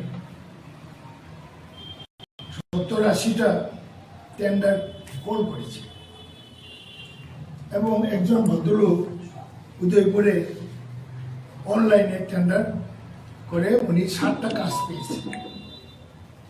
আর আরো 70টার উপরে কাজ লোকেরই পেয়েছে, এরা ওই মাফিয়া গ্রুপকে। তাদেরকে 10% করে দিয়েছে এবং তাদের এই মাফিয়া গ্রুপে ভর্তি হতে গেলে 5,000 টাকা দিতে হবে। যাই হোক, সেখানে কংগ্রেসের ছেলে কিছু ঢুকছে, বিজেপি তো আছেই, সিপিএম এর কিছু কন্ট্রাক্টরও ঢুকছে, কারণ এই মাফিয়া গ্রুপের পারমিশন ছাড়া তো কোনো টেন্ডার পাবে না। যাই হোক, ওই 7টা ওয়ার্ড অর্ডার আমার কনস্টিটুয়েন্সি, এই বিষয়ে আমি ইঞ্জিনিয়ারকে বলেছি, যেহেতু যে লয়েস্ট হয়েছে, যে কাজ পেয়েছে, তাকে ওয়ার্ড অর্ডার দিন। উনি তাল বাহানা করছে কুমারঘাটে এজিপি। পরে আমি মাননীয় মুখ্যমন্ত্রীকে আমি এজ এ এমএলএ একটা চিঠি দিলাম, তেলেগুনো কথা বলেছি, তৎক্ষণাৎ উনি অ্যাকশন নিয়েছেন। চিফ ইঞ্জিনিয়ার DWS ওনাকে নির্দেশ দিয়েছেন যে ওয়ার্ক অর্ডারটা ইস্যু করানোর জন্য, কোনো চাপের কাছে যাতে মাথার মতো না করে। কিন্তু দেখা গেল এই মাফিয়া গ্রুপ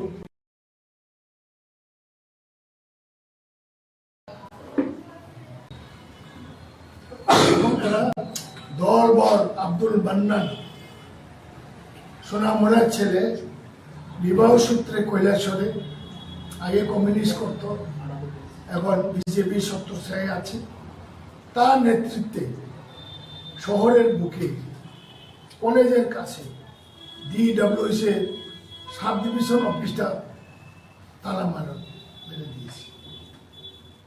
যাই হোক, পরবর্তী সময় খোলা হয়েছে, পুলিশ কোনো অ্যাকশন নেই। এটা তো হয়েছে। এর মধ্যে আমি মুখ্যমন্ত্রীকে কেন চিঠি দিলাম, এই জন্য আমাকে হত্যা করার জন্য ব্লু প্রিন্ট তৈরি হয়ে গেল। এই যে বললাম, তার যে অ্যাসোসিয়েশনের মধ্যে, মাফিয়া গ্রুপের মধ্যে কংগ্রেসও ঢুকছে, সিপিএম এ কিছু লোকও ঢুকছে, বিজেপিও কিছু লোক ঢুকছে। এরা হলো কাজ বরাবর। তাদের মাধ্যমে সামাও আমি একটা টেলিফোনে ডিসকাশন আমি পেয়েছি যে আমাকে হত্যা করে, যার জন্য আমি home secretary, director general police, ওনার দুইজনকে আমি দিয়েছি, স্পিকারকেও অফিসে দিয়ে এসেছি, ওনাকে পাইনি। এবং কিছুক্ষণ পরে আমি 2জন এসপিকে দেব, ওয়েস্টের এসপি এবং ঊনকোটি এসপি এবং কৈলাসরের ওসিকে আমি দেব। এই ঘটনায় আমি আজকে রিটেন দিয়েছি, আমি যে কোনো মুহূর্তে হামলা করতে পারে। এবং মাননীয় মুখ্যমন্ত্রী যেদিন পুলিশ অফিসারদের মিটিংয়ে বলেছেন যে মাফিয়া নামটা না থাকে, মাফিয়াকে দমন করবো, এই নেক্সট ডে, পরের দিনেই এই মাফিয়ারা দিন দুপুরে ইঞ্জিনিয়ার অফিসে তালা মারে। এবং আমি রাজ্য সরকারের কাছে, পুলিশ ডিপার্টমেন্টের কাছে আমাকে রক্ষা করার জন্য আমি অনুরোধ রাখি এবং রাজ্য সরকারও যাতে এই ব্যাপারে বিহিত ব্যবস্থা নেয়। আমি যাব কৈলাসরে, গিয়ে নাগরিকদের সঙ্গে আমার সবাইকে আমি ডাকবো, তার এই বিরুদ্ধে আমরা প্রতিবাদ করব। এই যে হামলা করার জন্য, হত্যা করার জন্য ব্লুপ্রিন্টটা কে বানিয়েছে? আব্দুল মান্নান, বাবার নাম আব্দুল মতিন, আগে সিপিএম করতো, এখন বিজেপি সত্যসায়। তার বাড়ি কি কৈলাসরে? এখন বাড়ি করেছে, বিয়ে করেছে ওইখানে। মূলকে আপনি মানে মুখ্যমন্ত্রীর কাছে অভিযোগ জানাবেন? ওই যে মুখ্যমন্ত্রীকে আমি ওই বিষয়ে চিঠি লিখছিলাম, মুখ্যমন্ত্রী অ্যাকশনও নিয়েছেন, কিন্তু মুখ্যমন্ত্রীও পরাস্ত হয়ে গেছে, কারণ কাজটা এই টেন্ডারটা বাতিল করে দেওয়া হয়েছে।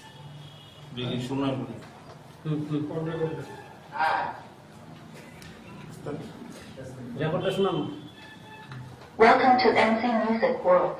The Bluetooth device is ready to pair. Connected. উপরে তুলেন। হাত তোলন।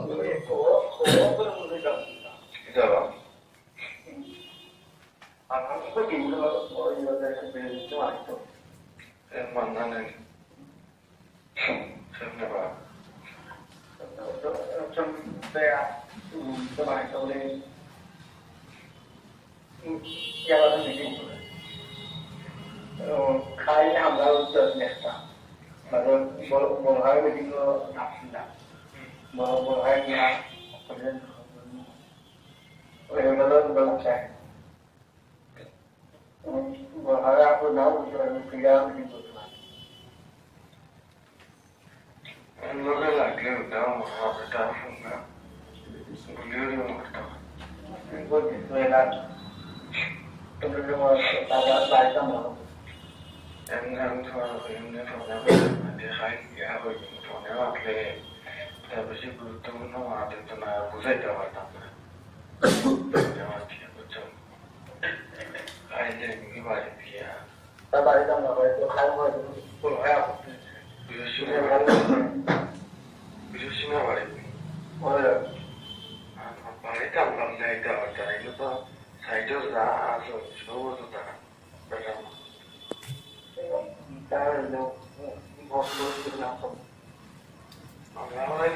রাস্তাঘাটে তারা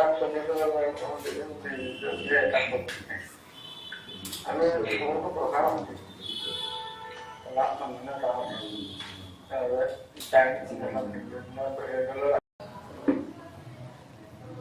আজকে আপনাদেরকে আমি আহ্বান করেছি বিশেষ একটা বিষয় নিয়ে কৈলাসহরের বিধায়ক হিসাবে কৈলাসহর অঞ্চলে সাব ডিভিশনে মাফিয়া রাস সাধারণ মানুষকে অফিসার ইঞ্জিনিয়ার ততস্থ করেছে। কয়েকদিন আগে DWS কুমারঘাট এক্সিকিউটিভ ইঞ্জিনিয়ার 70-80টা টেন্ডার কল করেছে এবং একজন ভদ্রলোক উদয়পুরে অনলাইনে টেন্ডার করে উনি 60টা কাজ পেয়েছে আর আরো যার 70টার উপরে কাজ লোকেলি পেয়েছে এরা ওই মাফিয়া গ্রুপকে তাদেরকে 10% করে দিয়েছে এবং তাদের এই মাফিয়া গ্রুপে ভর্তি হতে গেলে 5,000 টাকা দিতে হবে। যাই হোক, সেখানে কংগ্রেসের ছেলে কিছু ঢুকছে, বিজেপি তো আছেই, CPM এর কিছু কন্ট্রাক্টরও ঢুকছে, কারণ এই মাফিয়া গ্রুপের পারমিশন ছাড়া তো কোনো টেন্ডার পাবে না। যাই হোক, ওই 60টা ওয়ার্ক অর্ডার আমার কনস্টিটুয়েন্সি, এই বিষয়ে আমি ইঞ্জিনিয়ারকে বলেছি যেহেতু যে লয়েস হয়েছে, যে কাজ পেয়েছে তাকে ওয়ার্ক অর্ডার দিন। উনি তাল বাহানা করছে কুমারঘাটে এক্সিকিউটিভ ইঞ্জিনিয়ার। পরে আমি মাননীয় মুখ্যমন্ত্রীকে আমি এই যে MLA একটা চিঠি দিলাম, তেলেগুনো কথা বলেছি, তৎক্ষণাৎ উনি অ্যাকশন নিয়েছেন। চিফ ইঞ্জিনিয়ার DWS ওনাকে নির্দেশ দিয়েছেন যে ওয়ার্ক অর্ডারটা ইস্যু করানোর জন্য, কোনো চাপের কাছে যাতে মাথা নত না করে। কিন্তু দেখা গেল এই মাফিয়া গ্রুপ কুমারঘাটের DWS ইঞ্জিনিয়ারের অফিসে ওরা অনবরত চাপ সৃষ্টি করছে। ভয়ে সন্ত্রস্ত হয়ে এক্সিকিউটিভ ইঞ্জিনিয়ার এই 60টা কাজ বেআইনিভাবে ক্যান্সেল করছে। ক্যান্সেল করার অধিকার আছে কিন্তু লিগ্যাল না, কোর্টে গেলে এই কাজটা ক্যান্সেল করতে পারে। যাই হোক, ক্যান্সেল হওয়ার পরে ওই মাফিয়া গ্রুপ বলছে সেকেন্ড লোয়েস্ট ওদের, তাদেরকে কেন কাজটা দেওয়া হলো না। এবং তারা দলবল আব্দুল মান্নান সোনামুড়ার ছেলে, বিবাহ সূত্রে কৈলাসহরে, আগে কমিউনিস্ট করত, এখন বিজেপি সত্যসায় আছে, তার নেতৃত্বে শহরের বুকে কলেজের কাছে DWS সাব ডিভিশন অফিসটা তালা মেরে দিয়েছি। যাই হোক, পরবর্তী সময় খোলা হয়েছে, পুলিশ কোনো অ্যাকশন নেই। এটা তো হয়েছে। এর মধ্যে আমি মুখ্যমন্ত্রীকে কেন চিঠি দিলাম, এই জন্য আমাকে হত্যা করার জন্য ব্লু প্রিন্ট তৈরি হয়ে গেল। এই যে বললাম, তার যে অ্যাসোসিয়েশনের মধ্যে, মাফিয়া গ্রুপের মধ্যে কংগ্রেসও ঢুকছে, সিপিএম এ কিছু লোকও ঢুকছে, বিজেপিও কিছু লোক ঢুকছে। এরা হলো কাজ পাওয়া বড়। তাদের মাধ্যমে সামাও আমি একটা টেলিফোনে ডিসকাশন আমি পেয়েছি যে আমাকে হত্যা করে, যার জন্য আমি home secretary, director general police, ওনার দুইজনকে আমি দিয়েছি, স্পিকারকেও অফিসে দিয়ে এসেছি, ওনাকে পাইনি। এবং কিছুক্ষণ পরে আমি দুইজন এসপিকে দেব, ওয়েস্টের এসপি এবং ঊনকোটি এসপি এবং কৈলাসরের ওসিকে আমি দেব। এই ঘটনায় আমি আজকে রিটেন দিয়েছি, আমি যে কোনো মুহূর্তে হামলা করতে পারে। এবং মাননীয় মুখ্যমন্ত্রী যেদিন পুলিশ অফিসারদের মিটিংয়ে বলেছেন যে মাফিয়া নামটা না থাকে, মাফিয়াকে দমন করবো, এই নেক্সট ডে পরের দিনেই এই মাফিয়ারা দিন দুপুরে ইঞ্জিনিয়ার অফিসে তালা মারে। এবং আমি রাজ্য সরকারের কাছে, পুলিশ ডিপার্টমেন্টের কাছে আমাকে রক্ষা করার জন্য আমি অনুরোধ রাখি এবং রাজ্য সরকারও যাতে এই ব্যাপারে বিহিত ব্যবস্থা নেয়। আমি যাব কৈলাসরে, গিয়ে নাগরিকদের সঙ্গে আমার সবাইকে আমি ডাকবো, তার এই বিরুদ্ধে আমরা প্রতিবাদ করব। এই যে হামলা করার জন্য, হত্যা করার জন্য ব্লু প্রিন্টটা কে বানিয়েছে? আব্দুল মান্নান, বাবার নাম আব্দুল মতিন, আগে সিপিএম করতো, এখন বিজেপি 70 সালে। তার বাড়ি কি কৈলাসহর? এখন বাড়ি করেছে, বিয়ে করেছে ওখানে। আপনি মুখ্যমন্ত্রীর কাছে অভিযোগ জানাবেন? ওই যে মুখ্যমন্ত্রীকে আমি ওই বিষয়ে চিঠি লিখছিলাম, মুখ্যমন্ত্রী অ্যাকশনও নিয়েছেন, কিন্তু মুখ্যমন্ত্রীও পরাস্ত হয়ে গেছে, কারণ কাজটা এই টেন্ডারটা বাতিল করে দেওয়া হয়েছে।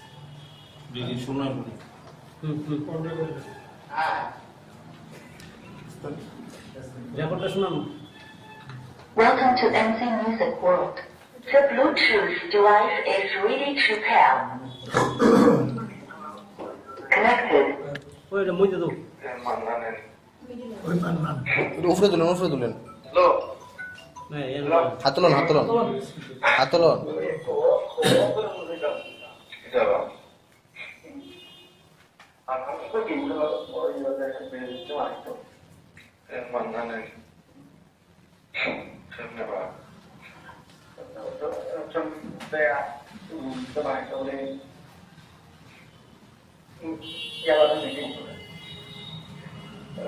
খাইলে আমরা উত্তর নেতা মানে বড় ভাই মিটিং আসছিলাম, বড় ভাই নিয়ে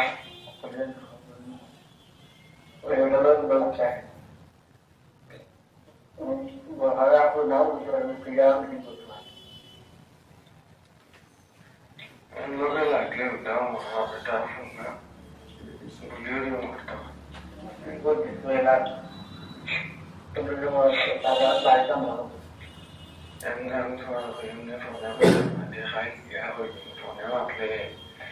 বেশি গুরুত্বপূর্ণ মানতে না বুঝাইতে পারতাম না। খাইলে বাড়ি দিয়া তার বাড়িতে আমরা হয়তো খাই হয়তো বিদেশিনা বাড়ি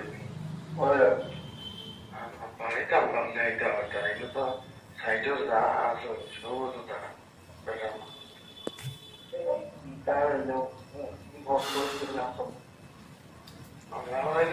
রাস্তাঘাটে তারা চলে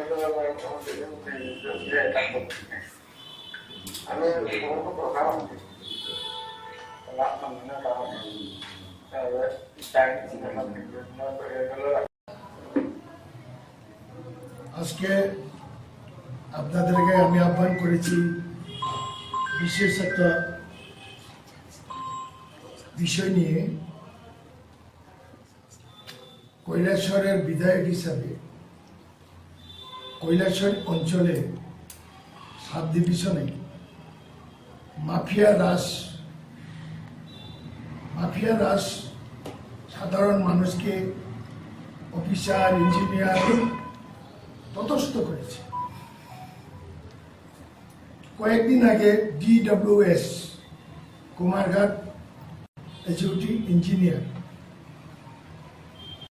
70-80টা টেন্ডার কল করেছে এবং একজন ভদ্রলোক উদয়পুরে অনলাইনে টেন্ডার করে উনি 60টা কাজ পেয়েছে। আর আরো যার 70টার উপরে কাজ লোকেরই পেয়েছে, এরা ওই মাফিয়া গ্রুপকে তাদেরকে 10% করে দিয়েছে এবং তাদের এই মাফিয়া গ্রুপে ভর্তি হতে গেলে 5,000 টাকা দিতে। যাই হোক, সেখানে কংগ্রেসের ছেলে কিছু ঢুকছে, বিজেপি তো আছেই, CPM এর কিছু কন্ট্রাক্টরও ঢুকছে, কারণ এই মাফিয়া গ্রুপের পারমিশন ছাড়া তো কোনো টেন্ডার পাবে না। যাই হোক, ওই 60টা ওয়ার্ড অর্ডার আমার কনস্টিটুয়েন্সি, এই বিষয়ে আমি ইঞ্জিনিয়ারকে বলেছি যেহেতু যে লোয়েস্ট হয়েছে, যে কাজ পেয়েছে তাকে ওয়ার্ড অর্ডার দিন। উনি তাল বাহানা করছে কুমারঘাটে এক্সিকিউটিভ ইঞ্জিনিয়ার। পরে আমি মাননীয় মুখ্যমন্ত্রীকে আমি এজ এ MLA একটা চিঠি দিলাম, তেলেগুনো কথা বলেছি, তৎক্ষণাৎ উনি অ্যাকশন নিয়েছেন। চিফ ইঞ্জিনিয়ার DWS ওনাকে নির্দেশ দিয়েছেন যে ওয়ার্ক অর্ডারটা ইস্যু করানোর জন্য, কোনো চাপের কাছে যাতে মাথা মতো না করে। কিন্তু দেখা গেল এই মাফিয়া গ্রুপ কুমারঘাটের DWS ইঞ্জিনিয়ারের অফিসে ওরা অনবরত চাপ সৃষ্টি করছে। ভয়ে সন্ত্রস্ত হয়ে এক্সিকিউটিভ ইঞ্জিনিয়ার এই 60টা কাজ বেআইনিভাবে ক্যান্সেল করছে। ক্যান্সেল করার অধিকার আছে, কিন্তু লিগ্যাল না। কোর্টে গেলে এই কাজটা ক্যান্সেল করতে পারে। যাই হোক, ক্যান্সেল হওয়ার পরে ওই মাফিয়া গ্রুপ বলছে সেকেন্ড লোয়েস্ট ওদের, তাদেরকে কেন কাজটা দেওয়া হলো না। এবং তারা দলবল আব্দুল মান্নান সোনামুড়ার ছেলে, বিবাহ সূত্রে কৈলাসহরে, আগে কমিউনিস্ট করতো, এখন বিজেপি সত্যসায় আছে, তার নেতৃত্বে শহরের বুকে কলেজের কাছে DWS এর সাব ডিভিশন অফিসটা তালা মারা মেরে দিয়েছে। যাই হোক, পরবর্তী সময় খোলা হয়েছে, পুলিশ কোনো অ্যাকশন নেই। এটা তো হয়েছে। এর মধ্যে আমি মুখ্যমন্ত্রীকে কেন চিঠি দিলাম, এই জন্য আমাকে হত্যা করার জন্য ব্লু প্রিন্ট তৈরি হয়ে গেল। এই যে বললাম, তার যে অ্যাসোসিয়েশনের মধ্যে মাফিয়া গ্রুপের মধ্যে কংগ্রেসও ঢুকছে, CPM এ কিছু লোকও ঢুকছে, বিজেপিও কিছু লোক ঢুকছে। এরা হলো কাজ পাওয়া বড়। তাদের মাধ্যমে সামাও আমি একটা টেলিফোনে ডিসকাশন আমি পেয়েছি যে আমাকে হত্যা করে, যার জন্য আমি home secretary, director general police, ওনার দুইজনকে আমি দিয়েছি, স্পিকারকেও অফিসে দিয়ে এসেছি, ওনাকে পাইনি। এবং কিছুক্ষণ পরে আমি 2 জন SP-কে দেব, ওয়েস্টের SP এবং ঊনকোটি SP এবং কৈলাসহরের OC-কে আমি দেব। এই ঘটনায় আমি আজকে রিটেন দিয়েছি, আমি যে কোনো মুহূর্তে হামলা করতে পারে। এবং মাননীয় মুখ্যমন্ত্রী যেদিন পুলিশ অফিসারদের মিটিংয়ে বলেছেন যে মাফিয়া নামটা না থাকে, মাফিয়াকে দমন করবো, এই নেক্সট ডে পরের দিনই এই মাফিয়ারা দিন দুপুরে ইঞ্জিনিয়ার অফিসে তালা মারে। এবং আমি রাজ্য সরকারের কাছে, পুলিশ ডিপার্টমেন্টের কাছে আমাকে রক্ষা করার জন্য আমি অনুরোধ রাখি এবং রাজ্য সরকারও যাতে এই ব্যাপারে বিহিত ব্যবস্থা নেয়। আমি যাব কৈলাসহরে, গিয়ে নাগরিকদের সঙ্গে আমার সবাইকে আমি ডাকবো, তার এই বিরুদ্ধে আমরা প্রতিবাদ করব। এই যে হামলা করার জন্য, হত্যা করার জন্য ব্লুপ্রিন্টটা কে বানিয়েছে? আব্দুল মান্নান, বাবার নাম আব্দুল মতিন, আগে সিপিএম করতো, এখন বিজেপি সত্য সাহেব। তার বাড়ি কি কৈলাসহর? এখন বাড়ি করেছে, বিয়ে করেছে ওইখানে। আপনি মানে মুখ্যমন্ত্রীর কাছে অভিযোগ জানাবেন? ওই যে মুখ্যমন্ত্রীকে আমি ওই বিষয়ে চিঠি লিখছিলাম, মুখ্যমন্ত্রী অ্যাকশনও নিয়েছেন, কিন্তু মুখ্যমন্ত্রীও পরাস্ত হয়ে গেছে, কারণ কাজটা এই টেন্ডারটা বাতিল করে দেওয়া হয়েছে।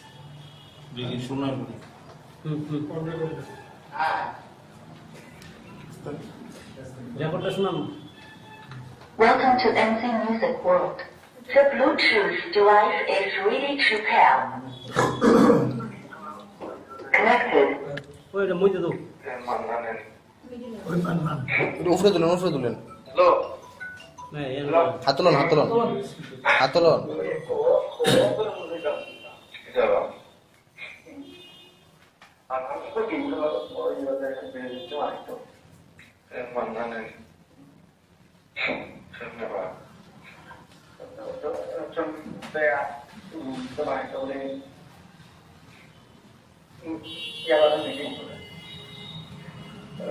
খাই আমরা উত্তর নেতা মানে বড় হয় মিটিং আসছি না, বড় হয় না ব্যবসায় বড় হয় আপনার নাম ক্রিয়া মিটিং করতে পারি লোকে লাগলে ওটা এটা শুনলাম বলিও করতাম তুমি টাকা চাইতাম না। এমনি দেখাই হয়ে ফোনে মাতলে তার বেশি গুরুত্বপূর্ণ মাদের তো না বুঝাইতে পারতাম না।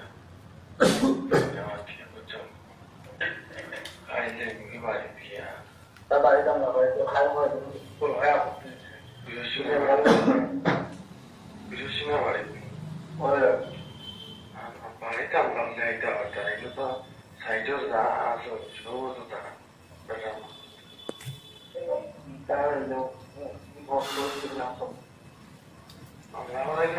রাস্তাঘাটে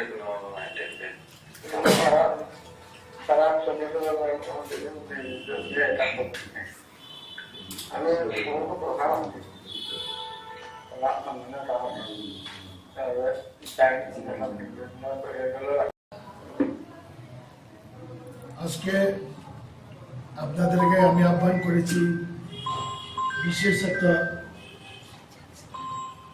বিষয় নিয়ে। কৈলাসহরের বিধায়ক হিসাবে কৈলাসহর অঞ্চলে সাব ডিভিশনে মাফিয়া রাজ সাধারণ মানুষকে, অফিসার, ইঞ্জিনিয়ার ততস্থ করেছে। কয়েকদিন আগে DWS কুমারঘাট এক্সিকিউটিভ ইঞ্জিনিয়ার 70-80টা টেন্ডার কল করেছে এবং একজন ভদ্রলোক উদয়পুরে অনলাইনে টেন্ডার করে উনি 60টা কাজ পেয়েছে, আর আরো যার 70টার উপরে কাজ লোকে দিবসকে সামনে রেখে রাজ্যকে সংগঠিত করা হচ্ছে। আমরা এই রাষ্ট্রবাদী দলে দেশপ্রেমের বা দেশাত্মবোধের যে উদাহরণ আমরা পেয়েছি, যাই হোক ওরা দেশের মানুষের বা দেশের বিরোধী রাজনৈতিক দলগুলি তাদের বাক স্বাধীনতা কেড়ে নিচ্ছে, তাদের রাইটস বা তাদের লিবার্টি আজকে নানাভাবে অবরুদ্ধ হচ্ছে। যাই হোক এই ঘটনা জানিয়ে আমরা ডাইরেক্টর জেনারেল অফ পুলিশকে আমি আজকেই একটা চিঠি দিয়েছি অবিলম্বে এই মিসক্রিয়েন্টের বিরুদ্ধে প্রয়োজনীয় পদক্ষেপ গ্রহণ করার জন্য পরে আমি তাদেরকে কারণ এই ঘটনা বারবার এর আগেও সামনে বাড়ি ভাঙা হয়েছে এবং এই নিয়ে যখন মামলা করলেন দেখা গেল পাল্টা মামলার পরিপ্রেক্ষিতে রাজেশ্বর বিরুদ্ধে সেখানে সেখানে সেখানে সেখানে সেখানে সেখানে সেখানে সেখানে সেখানে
করেছেন 20 বক্সনগর থেকে প্রতিদ্বন্দ্বিতা করছেন আমাদের তোফাজ্জল হোসেন এবং 23 ধনপুর থেকে আমাদের প্রার্থী হয়ে নির্বাচন লড়াই করছেন আমাদের বিন্দু দেবনাথ, যিনি মণ্ডল সভাপতি।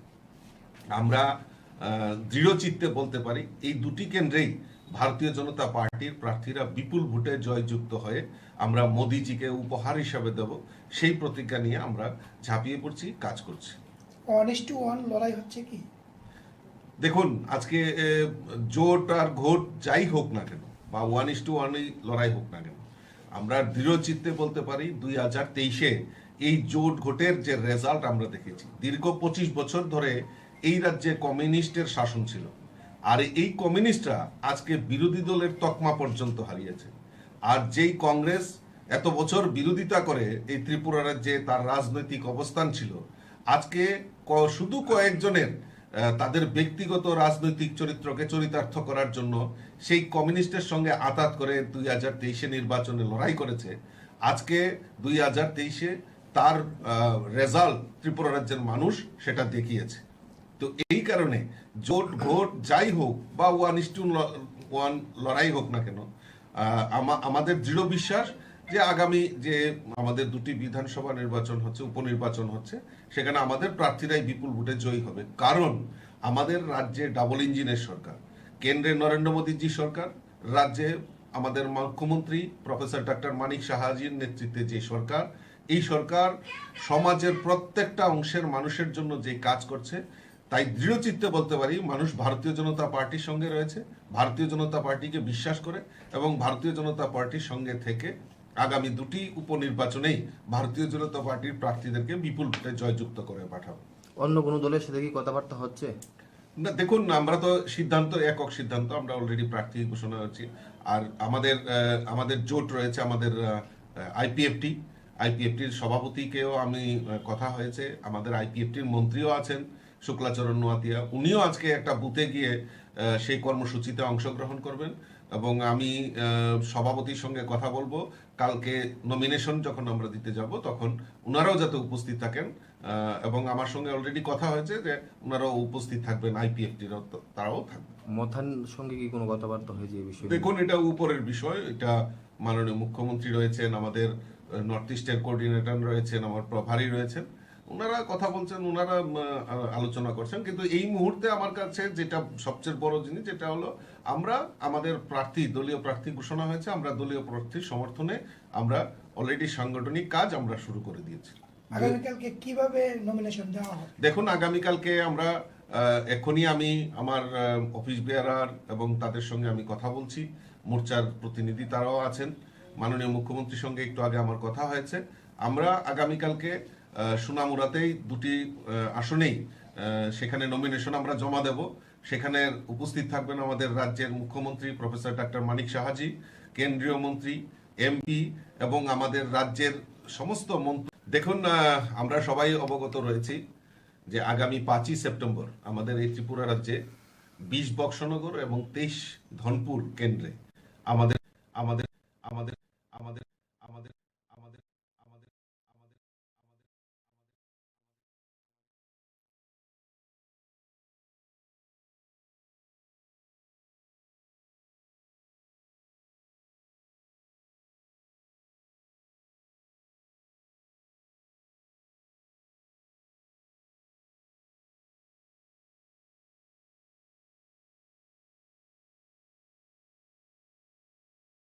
মশলার দায়িত্বে হাম্বাই গ্রুপ। গুণমানে গুণমানে গুণমানে গুণমানে গুণমানে গুণমানে গুণমানে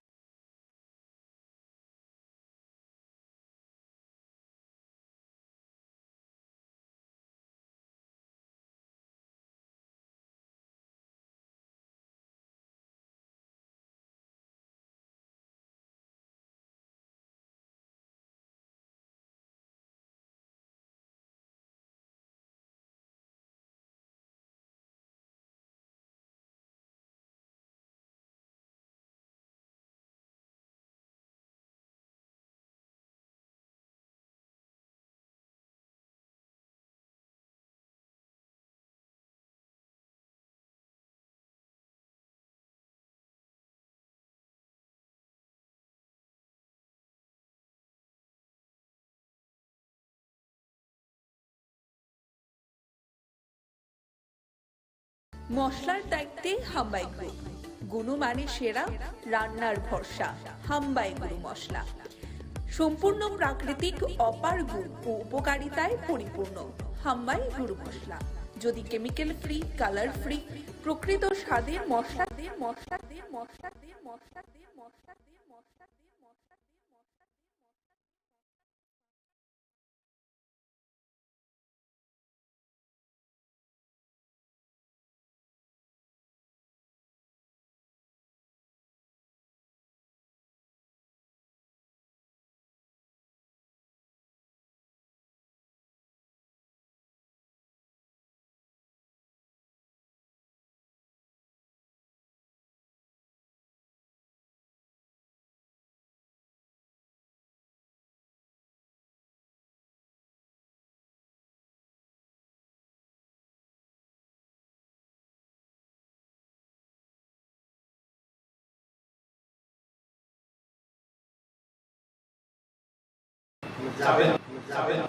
অবশ্যই আমাদের চিন্তা ভাবনা তো আছে যে আমাদের কেন্দ্রে ওরা যখন আসবেন আমরা বিষয় তখন আমাদের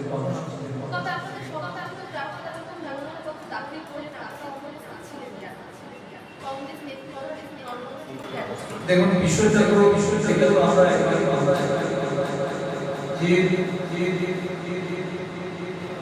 আমাদের সঙ্গে ত্রিদলীয় একটা বৈঠক এবং সেই বৈঠকে আমরা প্রত্যেকে আমাদের এর পরিপ্রেক্ষিতে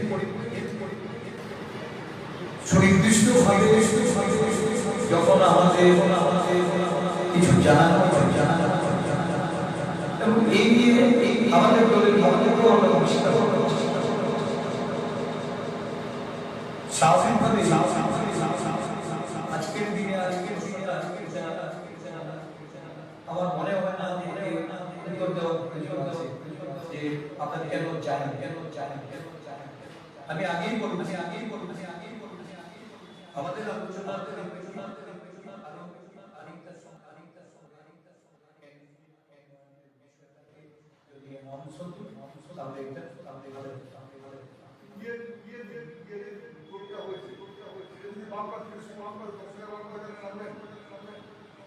বামপন্থীরা এর মধ্যে আছে ইন্ডিয়া জুটি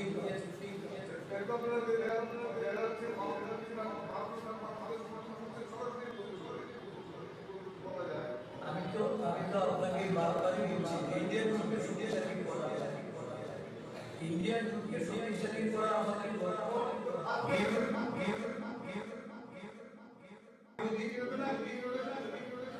আপনি যেভাবে আমার বক্তব্য একদম পরিষ্কার যে আমরা বিজেপি ভাগ হওয়া বা বিভাজন হওয়ার আগে আমরা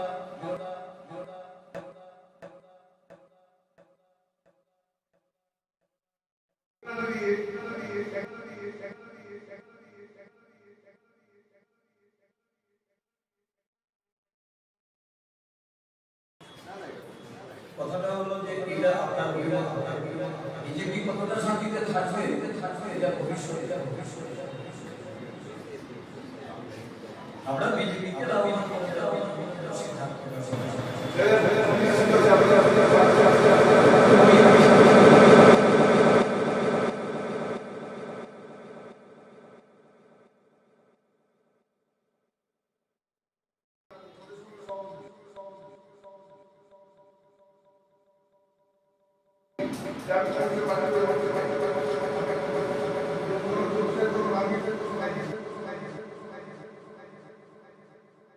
কংগ্রেসের প্রার্থী হওয়ার জন্য যদি কেউ বলে স্বাভাবিকভাবে কেন্দ্রীয় নির্দেশ কংগ্রেস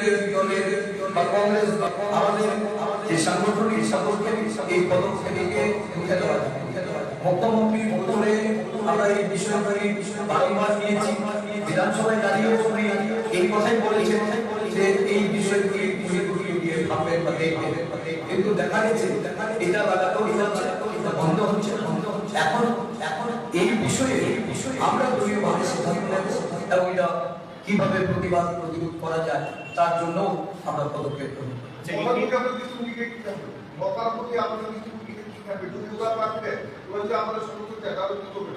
দেখুন মথা বলুন বা অন্যান্য বিরোধী দল তারা তাদের সিদ্ধান্ত গ্রহণ করবে রাজনৈতিক দল হিসাবে আমরা ইন্ডিয়া জোটে আছি ইন্ডিয়া জোট আমাদের কাছে প্রায়োরিটি ইন্ডিয়া জোটকে শক্তিশালী করতে বংশনগর এবং ধনপুরে কবে যাচ্ছে কংগ্রেসের নেতৃত্ব প্রচার এখনো সিদ্ধান্ত হয়নি তবে আমরা আমাদের দলীয় স্তরে আলোচনা করে কর্মসূচি অবশ্যই আমাদের চিন্তা ভাবনা তো আছে যে আমাদের কেন্দ্রীয় নেতৃত্ব ওরা যখন আসবে স্বাভাবিকভাবে আমরা আমাদের বিষয়গুলি নিয়ে তখন আপনাদের কর্মসূচি জানাবো। তবে আপনাদের সমর্থিত প্রার্থীরা যখন মনোনয়নপত্র দাখিল করলেন আপনারা অনুপস্থিত ছিলেন কেন? কংগ্রেস নেতৃত্বরা সেখানে অনুপস্থিত কেন? দেখুন বিষয়টা তো এটা তো আমরা একবারই বলেছি যে আমাদের সঙ্গে ত্রিদলীয় একটা বৈঠক হয়েছে এবং সেই বৈঠকে আমরা প্রত্যেকে আমাদের ভিউজ রেখেছি। এর পরিপ্রেক্ষিতে সুনির্দিষ্টভাবে যখন আমাদের কিছু জানানো হয় এবং এই নিয়ে আমাদের দলের বক্তব্য আমরা পরিষ্কার করেছি। স্বাভাবিকভাবে আজকের দিনে আর এই প্রশ্নটা এটা আমার মনে হয় না যে এর উত্তর দেওয়ার প্রয়োজন আছে যে আমরা কেন চাই না। আমি আগেই বলেছি আমাদের আলোচনার পরিপ্রেক্ষিতে আরো খানিকটা সময় অপেক্ষা করে ক্যান্ডিডেট মনোনয়নের বিষয়টাকে যদি অ্যানাউন্স হতো তাহলে এটা ভালো হতো।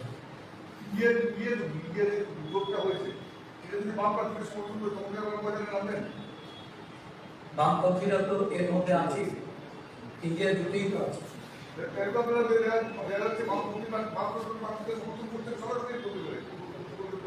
আমি তো আপনাকে বারবারই বলছি যে ইন্ডিয়া জুটকে শক্তিশালী করা যায়, ইন্ডিয়া জুটকে শক্তিশালী করা আমাদের লক্ষ্য। আপনি যেভাবে বুঝুন আমার বক্তব্য একদম পরিষ্কার যে আমরা বিজেপি বিরোধী ভোট ভাগ হওয়ার বা বিভাজন হওয়া থেকে আমরা বিরত থাকবো এবং সাথে সাথে ইন্ডিয়া জোটকে শক্তিশালী করার লক্ষ্যেই আমরা কাজ করব। আপনারা ভোটে না দিয়ে একদিকে তো আপনারা বিজেপিকে কিন্তু কে করে দিয়েছেন, শান্তিতে থাকার ব্যবস্থা করে দিয়েছেন। কথাটা হলো যে এটা আপনার অভিমত হতে বিজেপি কতটা শান্তিতে থাকবে এটা ভবিষ্যতে হবে। আমরা বিজেপিকে লাভবান করে দেওয়ার জন্য কোনো সিদ্ধান্ত নেব আমি বলিয়ে দিচ্ছি না, এটা আমার কেন্দ্রীয় নেতৃত্বের পরামর্শ ক্রমেই আমরা এই সিদ্ধান্ত আপনাকে জানাবো।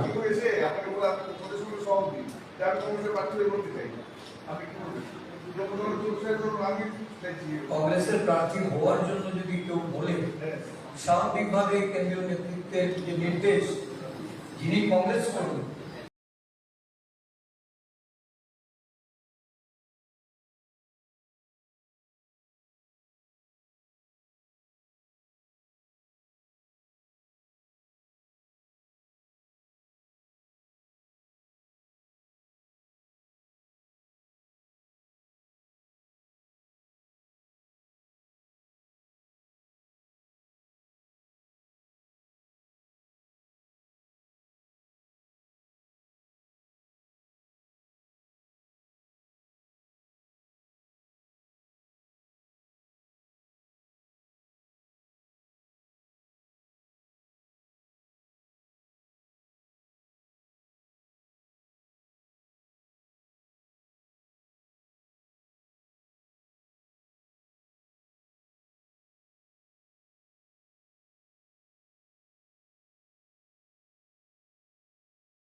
সারা ত্রিপুরা রাজ্যের প্রত্যেকটা বুথে বুথে আজকে আমাদের এই কার্যক্রম অনুষ্ঠিত হচ্ছে।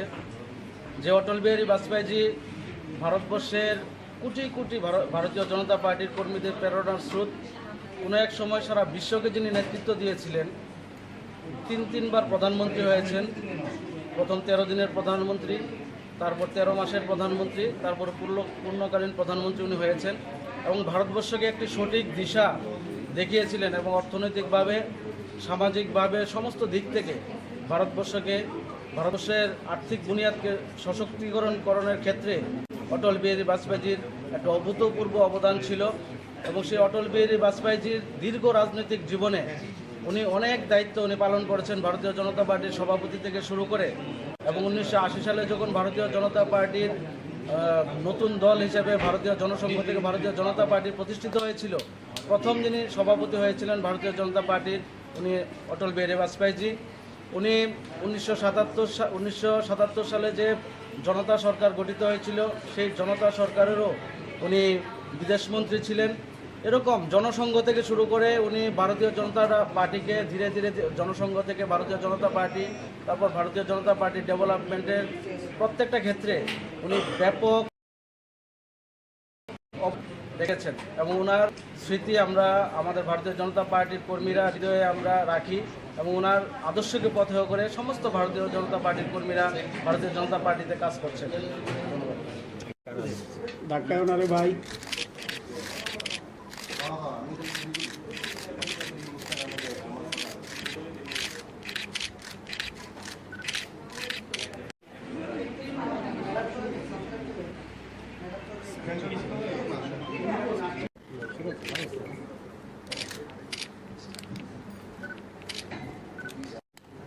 আগে দিব, আগে যাইব।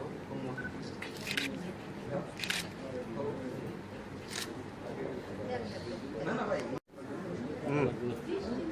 এত সামনে না।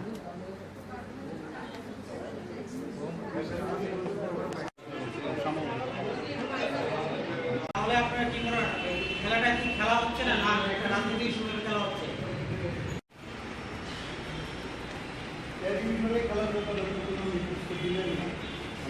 আমরা 2022-23 লিগ রুলস মেনে চলার অনুরোধ করেছিলাম, কিন্তু দুর্ভাগ্য যে টিএফ এর একাংশে মাঠের খেলা মাঠেই শেষ করবে টিএফ এ, বাকি তার সময়ের জন্য তোলা রইল।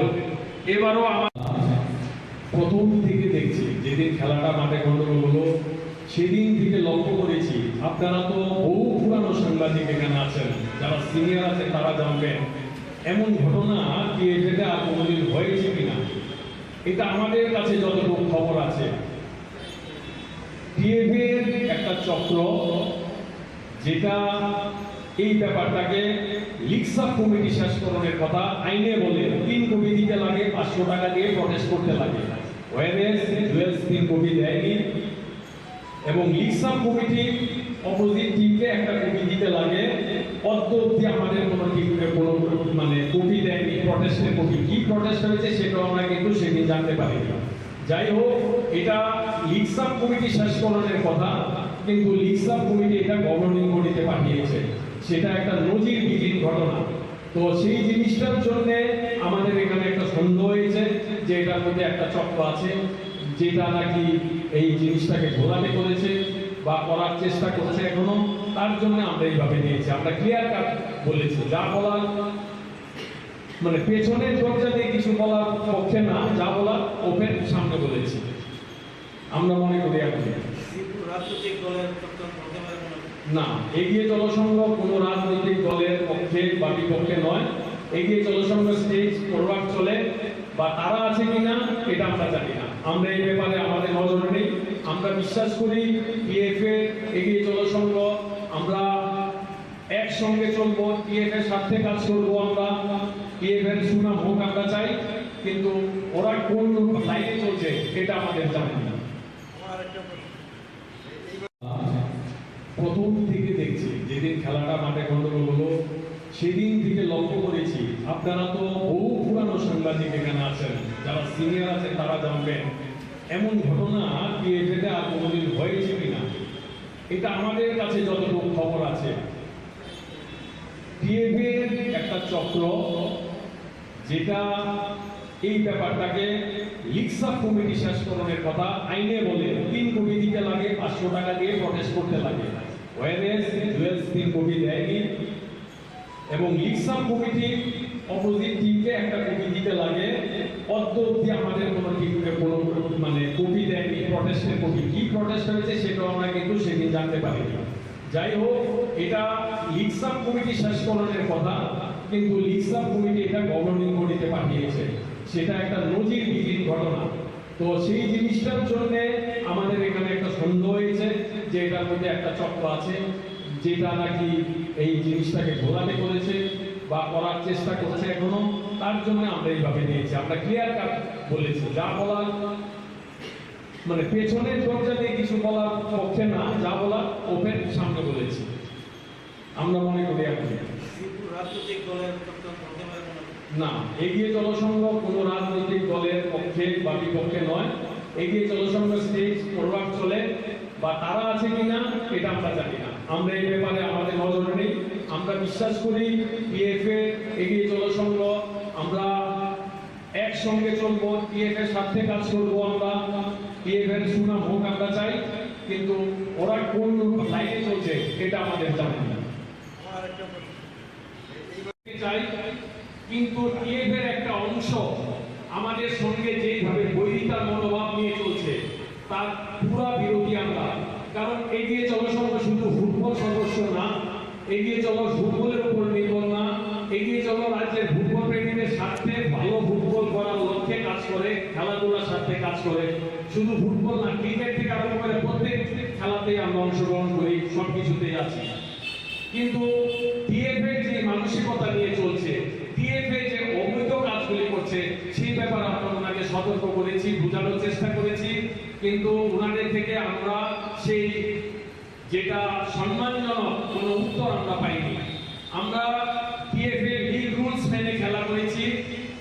একটা মেমোরেন্ডাম দিয়েছে, আপনাদেরকে দেবো, এটা দেখুন, এটা 9/5/2022 টিএফএ নির্দেশ দিয়েছে এই রুলস রেগুলেশন মেনে খেলা হবে 2022-23-এ। আমরা 2022-23-এ এই রুলস মেনে খেলা করেছি এবং আমরা খেলার চ্যাম্পিয়ন হয়েছি, যেটা এখন আদালতে চলছে বিচার। চলুন, সেটার ব্যাপারে আমাদের কোনো বক্তব্য নেই।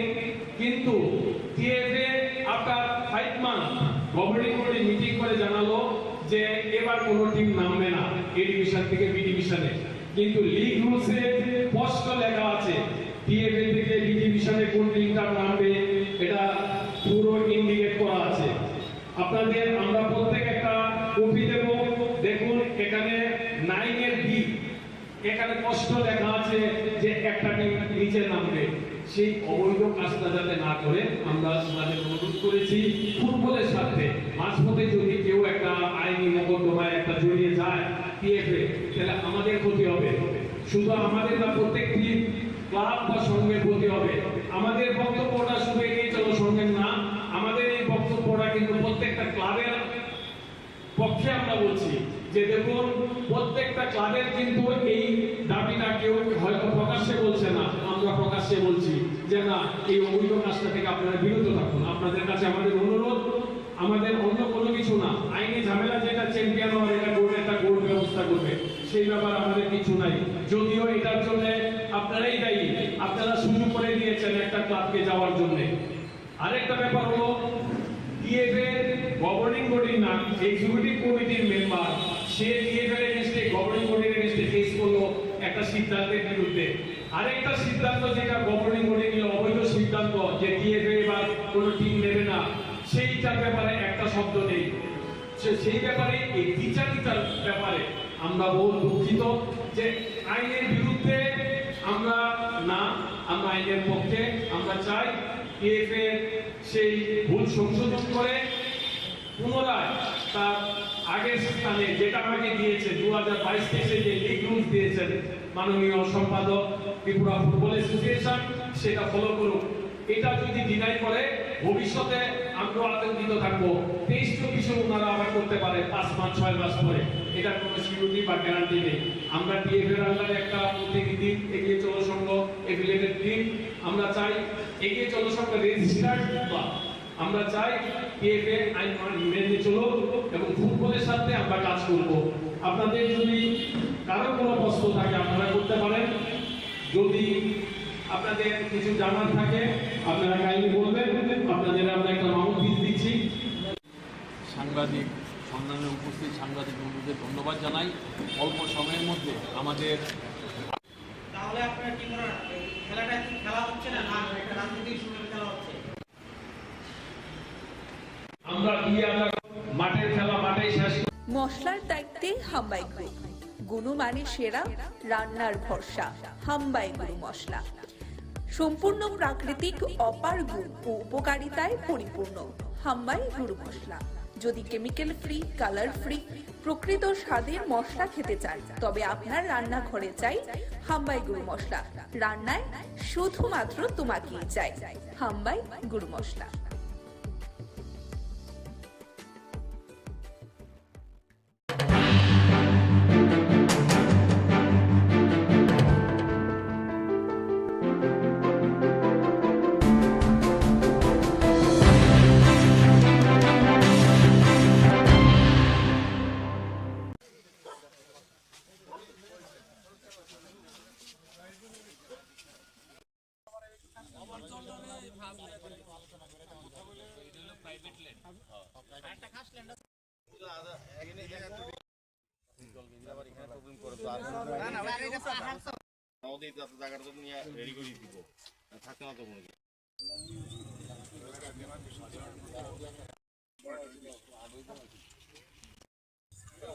আগরতলা মিউনিসিপ্যাল কর্পোরেশনের মাননীয় মেয়র দীপক মজুমদার মন্ত্রী আমাদের এই 9 নম্বর ওয়ার্ড করেছেন।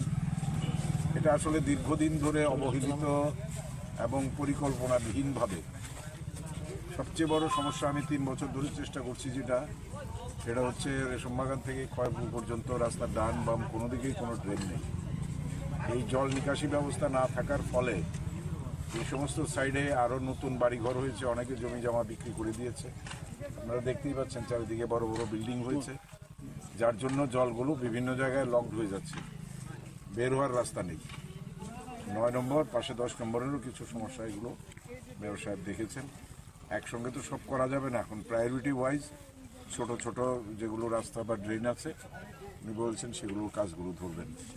কিন্তু আমার আলটিমেট গোল একটাই থাকবে, যা কিছুই করা হোক জলটার ফাইনাল ডেস্টিনেশন কোথায়, কোন দিক দিয়ে আলটিমেটলি এটা বেরোবে। এটা বেরোতে গেলে মেইন ড্রেন করতেই হবে, আর এছাড়া এগুলো এখন প্যাচ রিপেয়ারিং হবে যতটা সম্ভব। তো যাই হোক, এখানে পাহাড় প্রমাণ সমস্যা জমিয়ে গেছে। উনি আমাকে জিজ্ঞেস করছিলেন, দাদা এইগুলো ট্যাকেল করে কি করে আপনি এখানে রাজনীতিটা করেন? আমি বললাম মানুষের পাশে সুখ দুঃখে থাকি, তাদের সঙ্গে ওই রাস্তায় কাদা পার হয়ে ড্রেনের পাশে দিয়ে গিয়ে দাঁড়িয়ে দাঁড়িয়ে যতটুকু সহানুভূতি পাওয়া যায়। কিন্তু সমস্যা কিছু দিয়ে সমাধান হয়নি তা নয়। আমরা মেয়র সাহেবকে দিয়ে কিছু কিছু রাস্তাঘাট ভালোই করেছি, আমরা একদম পাক্কা সুইং রুট করেছি এবং আরও কিছু হচ্ছে এখন, এগুলো পাইপলাইনে আছে, এগুলোর এস্টিমেট হয়ে গেছে। আর নতুন জলের এটা কর্পোরেশনের মধ্যে বলি, আমরা জলের এটা তো আমরা করেছি, এটাও করে দেওয়া হয়েছে। এইখানে মানুষের পানীয় জলের কোনো সমস্যা থাকবে না। মেইন হচ্ছে এই বর্ষার জমা জলটা নিয়ে, সেটার জন্য প্রায়োরিটি ওয়াইজ ওয়ার্ক আমরা ওনার কাছে বলেছি, রিকোয়েস্ট করেছি, উনি আশ্বাস দিয়েছেন তিনি দেখবেন। এই এলাকার মানুষ আগে থেকে খুশি। 2018 নির্বাচনে যখন সরকার পরিবর্তন হয়েছে মানুষের আস্থা, বিশ্বাস এবং প্রত্যাশা বেড়েছে। বিশেষ করে যিনি বর্তমানে বিধায়ক, প্রাক্তন স্পিকার, আমাদের প্রাক্তন মন্ত্রী, রাজ্যের বিশিষ্ট রাজনৈতিক ব্যক্তিত্ব, সকলের প্রিয় আমাদের রতন চক্রবর্তী মহোদয় এখানে নির্বাচিত হওয়া আগেও ছিলেন দায়িত্বে।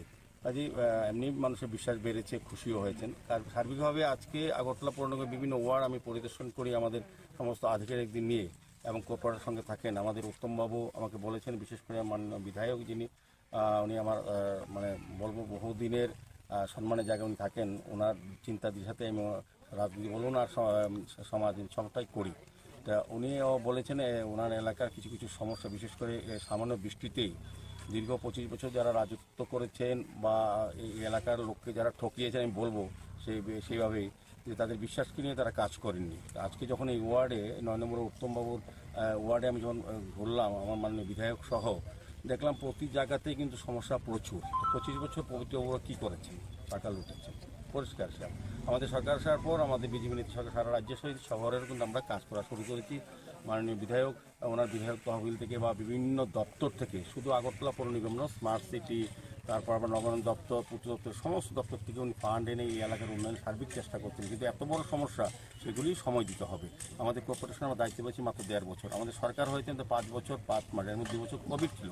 তারপরে আমাদের সরকার কাজ করেছে, মাননীয় বিধায়ক কাজ করেছেন। আমাদের উপর আস্থা রাখতে হবে, আমাদেরকে যেহেতু সুযোগ দিয়েছেন সময়টা দেখতে হবে। আমাদের 1.5 বছর পুরনো মুখ্যমন্ত্রী 1.5 বছর, ওনাদের 5 বছর, আর আগের 30 বছর টানা কাজে। সেই সঙ্গে আমাদের শুধু স্বচ্ছ দুর্নীতিমুক্ত দেখে আমাদের অল্প টাকাতে বেশি কাজ করা যাচ্ছে, কারণ যার জন্য যে স্কিমের জন্য যে টাকাগুলি বরাদ্দ করা, সেগুলি প্রকৃততে ওই বিষয়ে কাজ করা হয়। এখানে দুর্নীতি নেই, স্বচ্ছ প্রশাসন, সেই কারণে কাজগুলি অল্প সময়ে করা হয়েছে এবং দেখা যাচ্ছে। এবং এখানে ওয়াটার লকিং যেটা, এটা দীর্ঘদিনের সমস্যা।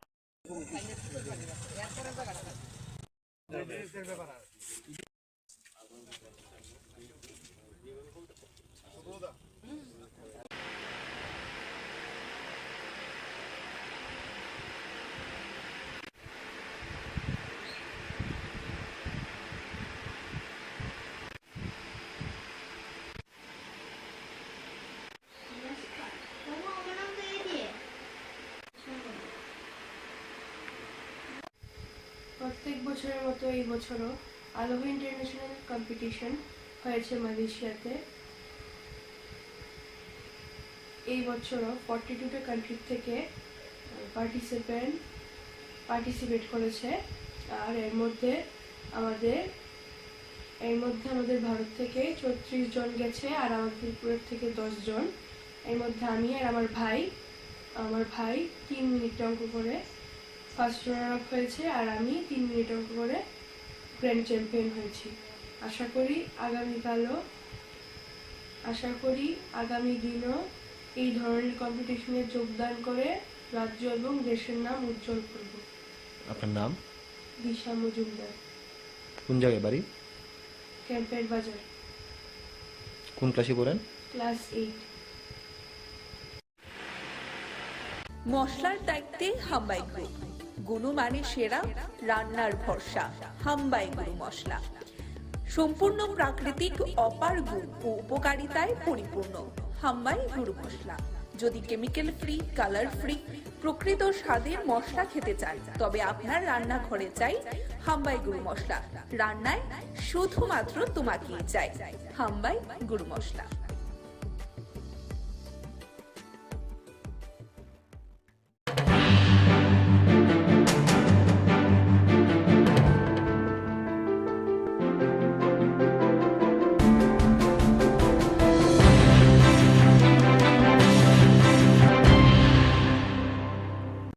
বিশেষ করে আপনারা জানেন, বস্কনগরে গত নির্বাচনের পরে পরাজিত প্রার্থীর নেতৃত্বে, যিনি এখনই প্রার্থী হয়েছেন, ওনার নেতৃত্বে বস্কনগরের মধ্যে কি হয়েছেন আপনারা যারা সাংবাদিক আছেন তারা জানেন। কাঠালিয়াতেও, বিশেষ করে ধনপুর বিধানসভায় কাঠালিয়ার মধ্যেও তারা বিভিন্ন সন্ত্রাসের কায়েম করেছিল, এবং সেই সন্ত্রাসের বাতাবরণ এখনও তারা জিয়ে রাখার চেষ্টা করছে। তারা বুঝে গেছে গত 6 মাসে তাদের কার্যকলাপে মানুষ তাদের থেকে সরে গেছেন আরও। সুতরাং তারা চেষ্টা করছে সন্ত্রাসের মাধ্যমে তারা যাতে জয়যুক্ত হতে পারেন, সেই চেষ্টায় তারা করে যাচ্ছেন। এখনই তারা বিভিন্ন এলাকাগুলোর মধ্যে বামপন্থী পরিবার দেখে বামপন্থীদেরকে ভয়ভীতি দেখার চেষ্টা করছেন, যাতে ভোট কেন্দ্রে না যায়, এরকম একটা অবস্থা তৈরি করার চেষ্টা করছেন। মনোনয়ন জমা দিলেন, কি বলবেন? প্রতিক্রিয়া কি থাকবে? প্রথমে 6 মাসের মধ্যে এই উপনির্বাচন অনুষ্ঠিত হচ্ছে। বস্কনগর উপনির্বাচন হচ্ছে। আমাদের পার্টির বিধায়ক বা পার্টির নেতৃত্ব, ওনার অকাল প্রয়াণে সেখানে ভোট হচ্ছে। আর ধনপুরেরটা তারা ক্ষমতার লোভে ধনপুরে উপনির্বাচন হচ্ছে। যিনি আশা করেছিলেন ধনপুরে মুখ্যমন্ত্রী হবেন, তিনি মুখ্যমন্ত্রী হননি, সেই কেন্দ্রীয় মন্ত্রী থেকে গেছেন। সুতরাং ধনপুরের জনগণের পয়সা, ধনপুরের জনগণের উপরে আবার একটা নির্বাচন তারা ক্ষমতার জন্য সেখানে চাপিয়ে দিয়েছেন। আমাদের বিশ্বাস ধনপুর এবং ধনপুরের মানুষ গতবার বামপন্থীদেরকে পরাজিত করলে পরেও এই ঘটনার পরিপ্রেক্ষিতে ধনপুরের মানুষ আবার বামপন্থীদের পক্ষে রায় দেবেন। আর বস্কনগর বরাবরই বামপন্থীদের, এবং এবারও আমাদের বিশ্বাস ধনপুর বস্কনগরের মানুষ বামপন্থীদের পক্ষে থাকবে। দেখুন, আমরা সবাই অবগত রয়েছি যে আগামী 5ই সেপ্টেম্বর আমাদের এই ত্রিপুরা রাজ্যে 20 বক্সনগর এবং 23 ধনপুর কেন্দ্রে আমাদের দুটি কেন্দ্রেই উপনির্বাচন সংগঠিত হবে। গতকালকে রাত্রিবেলায় আমাদের সর্বভারতীয় সভাপতি আদরণীয় জেপি নাড্ডাজি আমাদের এই দুই কেন্দ্রেরই প্রার্থী তালিকা ঘোষণা করেছেন। 20 বক্সনগর থেকে প্রতিদ্বন্দ্বিতা করছেন আমাদের তোফাজ্জল হোসেন এবং 23 ধনপুর থেকে আমাদের প্রার্থী হয়ে নির্বাচন লড়াই করছেন আমাদের বিন্দু দেবনাথ, যিনি মণ্ডল সভাপতি। আমরা দৃঢ় চিত্তে বলতে পারি এই দুটি কেন্দ্রেই ভারতীয় জনতা পার্টির প্রার্থীরা বিপুল ভোটে জয়যুক্ত হয়ে আমরা মোদিজিকে উপহার হিসাবে দেব, সেই প্রতিজ্ঞা নিয়ে আমরা ঝাঁপিয়ে পড়ছি, কাজ করছি। 1:1 লড়াই হচ্ছে কি? দেখুন, আজকে জোট আর ঘোট যাই হোক না কেন বা 1:1 লড়াই হোক না কেন, আমরা দৃঢ় চিত্তে বলতে পারি 2023-এ এই জোট ঘোটের যে রেজাল্ট আমরা দেখেছি। দীর্ঘ 25 বছর ধরে এই রাজ্যে কমিউনিস্টের শাসন ছিল, আর এই কমিউনিস্টরা আজকে বিরোধী দলের তকমা পর্যন্ত হারিয়েছে। আর যেই কংগ্রেস এত বছর বিরোধিতা করে এই ত্রিপুরা রাজ্যে তার রাজনৈতিক অবস্থান ছিল, আজকে শুধু কয়েকজনের তাদের ব্যক্তিগত রাজনৈতিক চরিত্রকে চরিতার্থ করার জন্য সেই কমিউনিস্টের সঙ্গে আতাত করে 2023-এ নির্বাচনে লড়াই করেছে। আজকে 2023-এ তার রেজাল্ট ত্রিপুরা রাজ্যের মানুষ সেটা দেখিয়েছে। তো এই কারণে জোট ভোট যাই হোক বা 1:1 লড়াই হোক না কেন, আমাদের দৃঢ় বিশ্বাস যে আগামী যে আমাদের দুটি বিধানসভা নির্বাচন হচ্ছে, উপনির্বাচন হচ্ছে, সেখানে আমাদের প্রার্থীরাই বিপুল ভোটে জয়ী হবে। কারণ আমাদের রাজ্যে ডাবল ইঞ্জিনের সরকার, কেন্দ্রে নরেন্দ্র মোদীজি সরকার, রাজ্যে আমাদের মুখ্যমন্ত্রী প্রফেসর ডক্টর মানিক সাহাজির নেতৃত্বে যে সরকার, এই সরকার সমাজের প্রত্যেকটা অংশের মানুষের জন্য যে কাজ করছে, তাই দৃঢ়চিত্তে বলতে পারি মানুষ ভারতীয় জনতা পার্টির সঙ্গে রয়েছে, ভারতীয় জনতা পার্টিকে বিশ্বাস করে এবং ভারতীয় জনতা পার্টির সঙ্গে থেকে আগামী দুটি উপনির্বাচনেই ভারতীয় জনতা পার্টির প্রার্থীদেরকে বিপুল ভোটে জয়যুক্ত করে পাঠাবো।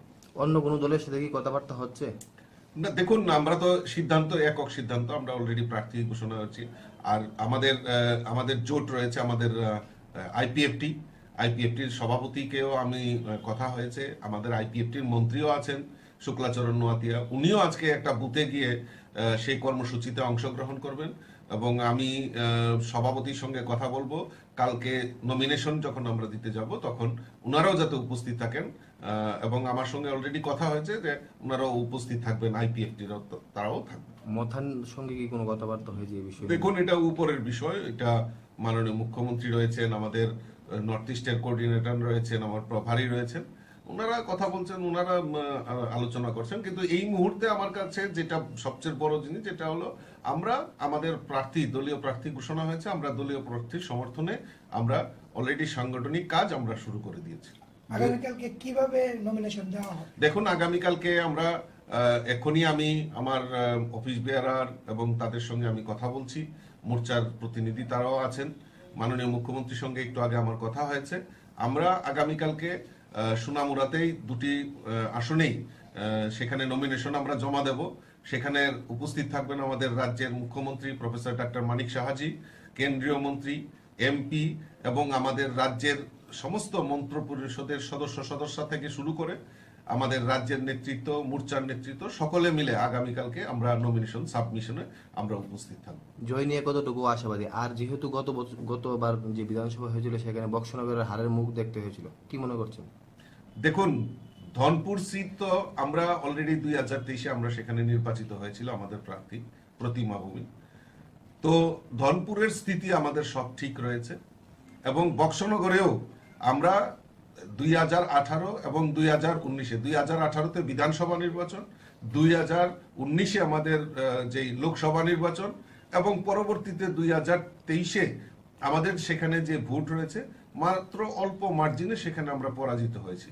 এইবার আমার দৃঢ় বিশ্বাস যে মানুষ তৈরি হয়ে গেছে, বক্সনগরের মানুষও তৈরি হয়ে গেছে যে এই রাজ্যের শুধু বিকল্প সরকার যদি দিতে পারে এবং স্বচ্ছ যদি সরকার দিতে পারে একমাত্র ভারতীয় জনতা পার্টি। কাজে আমার কার্যকর্তারাও তৈরি হয়ে গেছে, বুথে বুথে আমার সংগঠন তৈরি হয়ে গেছে, নির্মাণ হয়ে গেছে।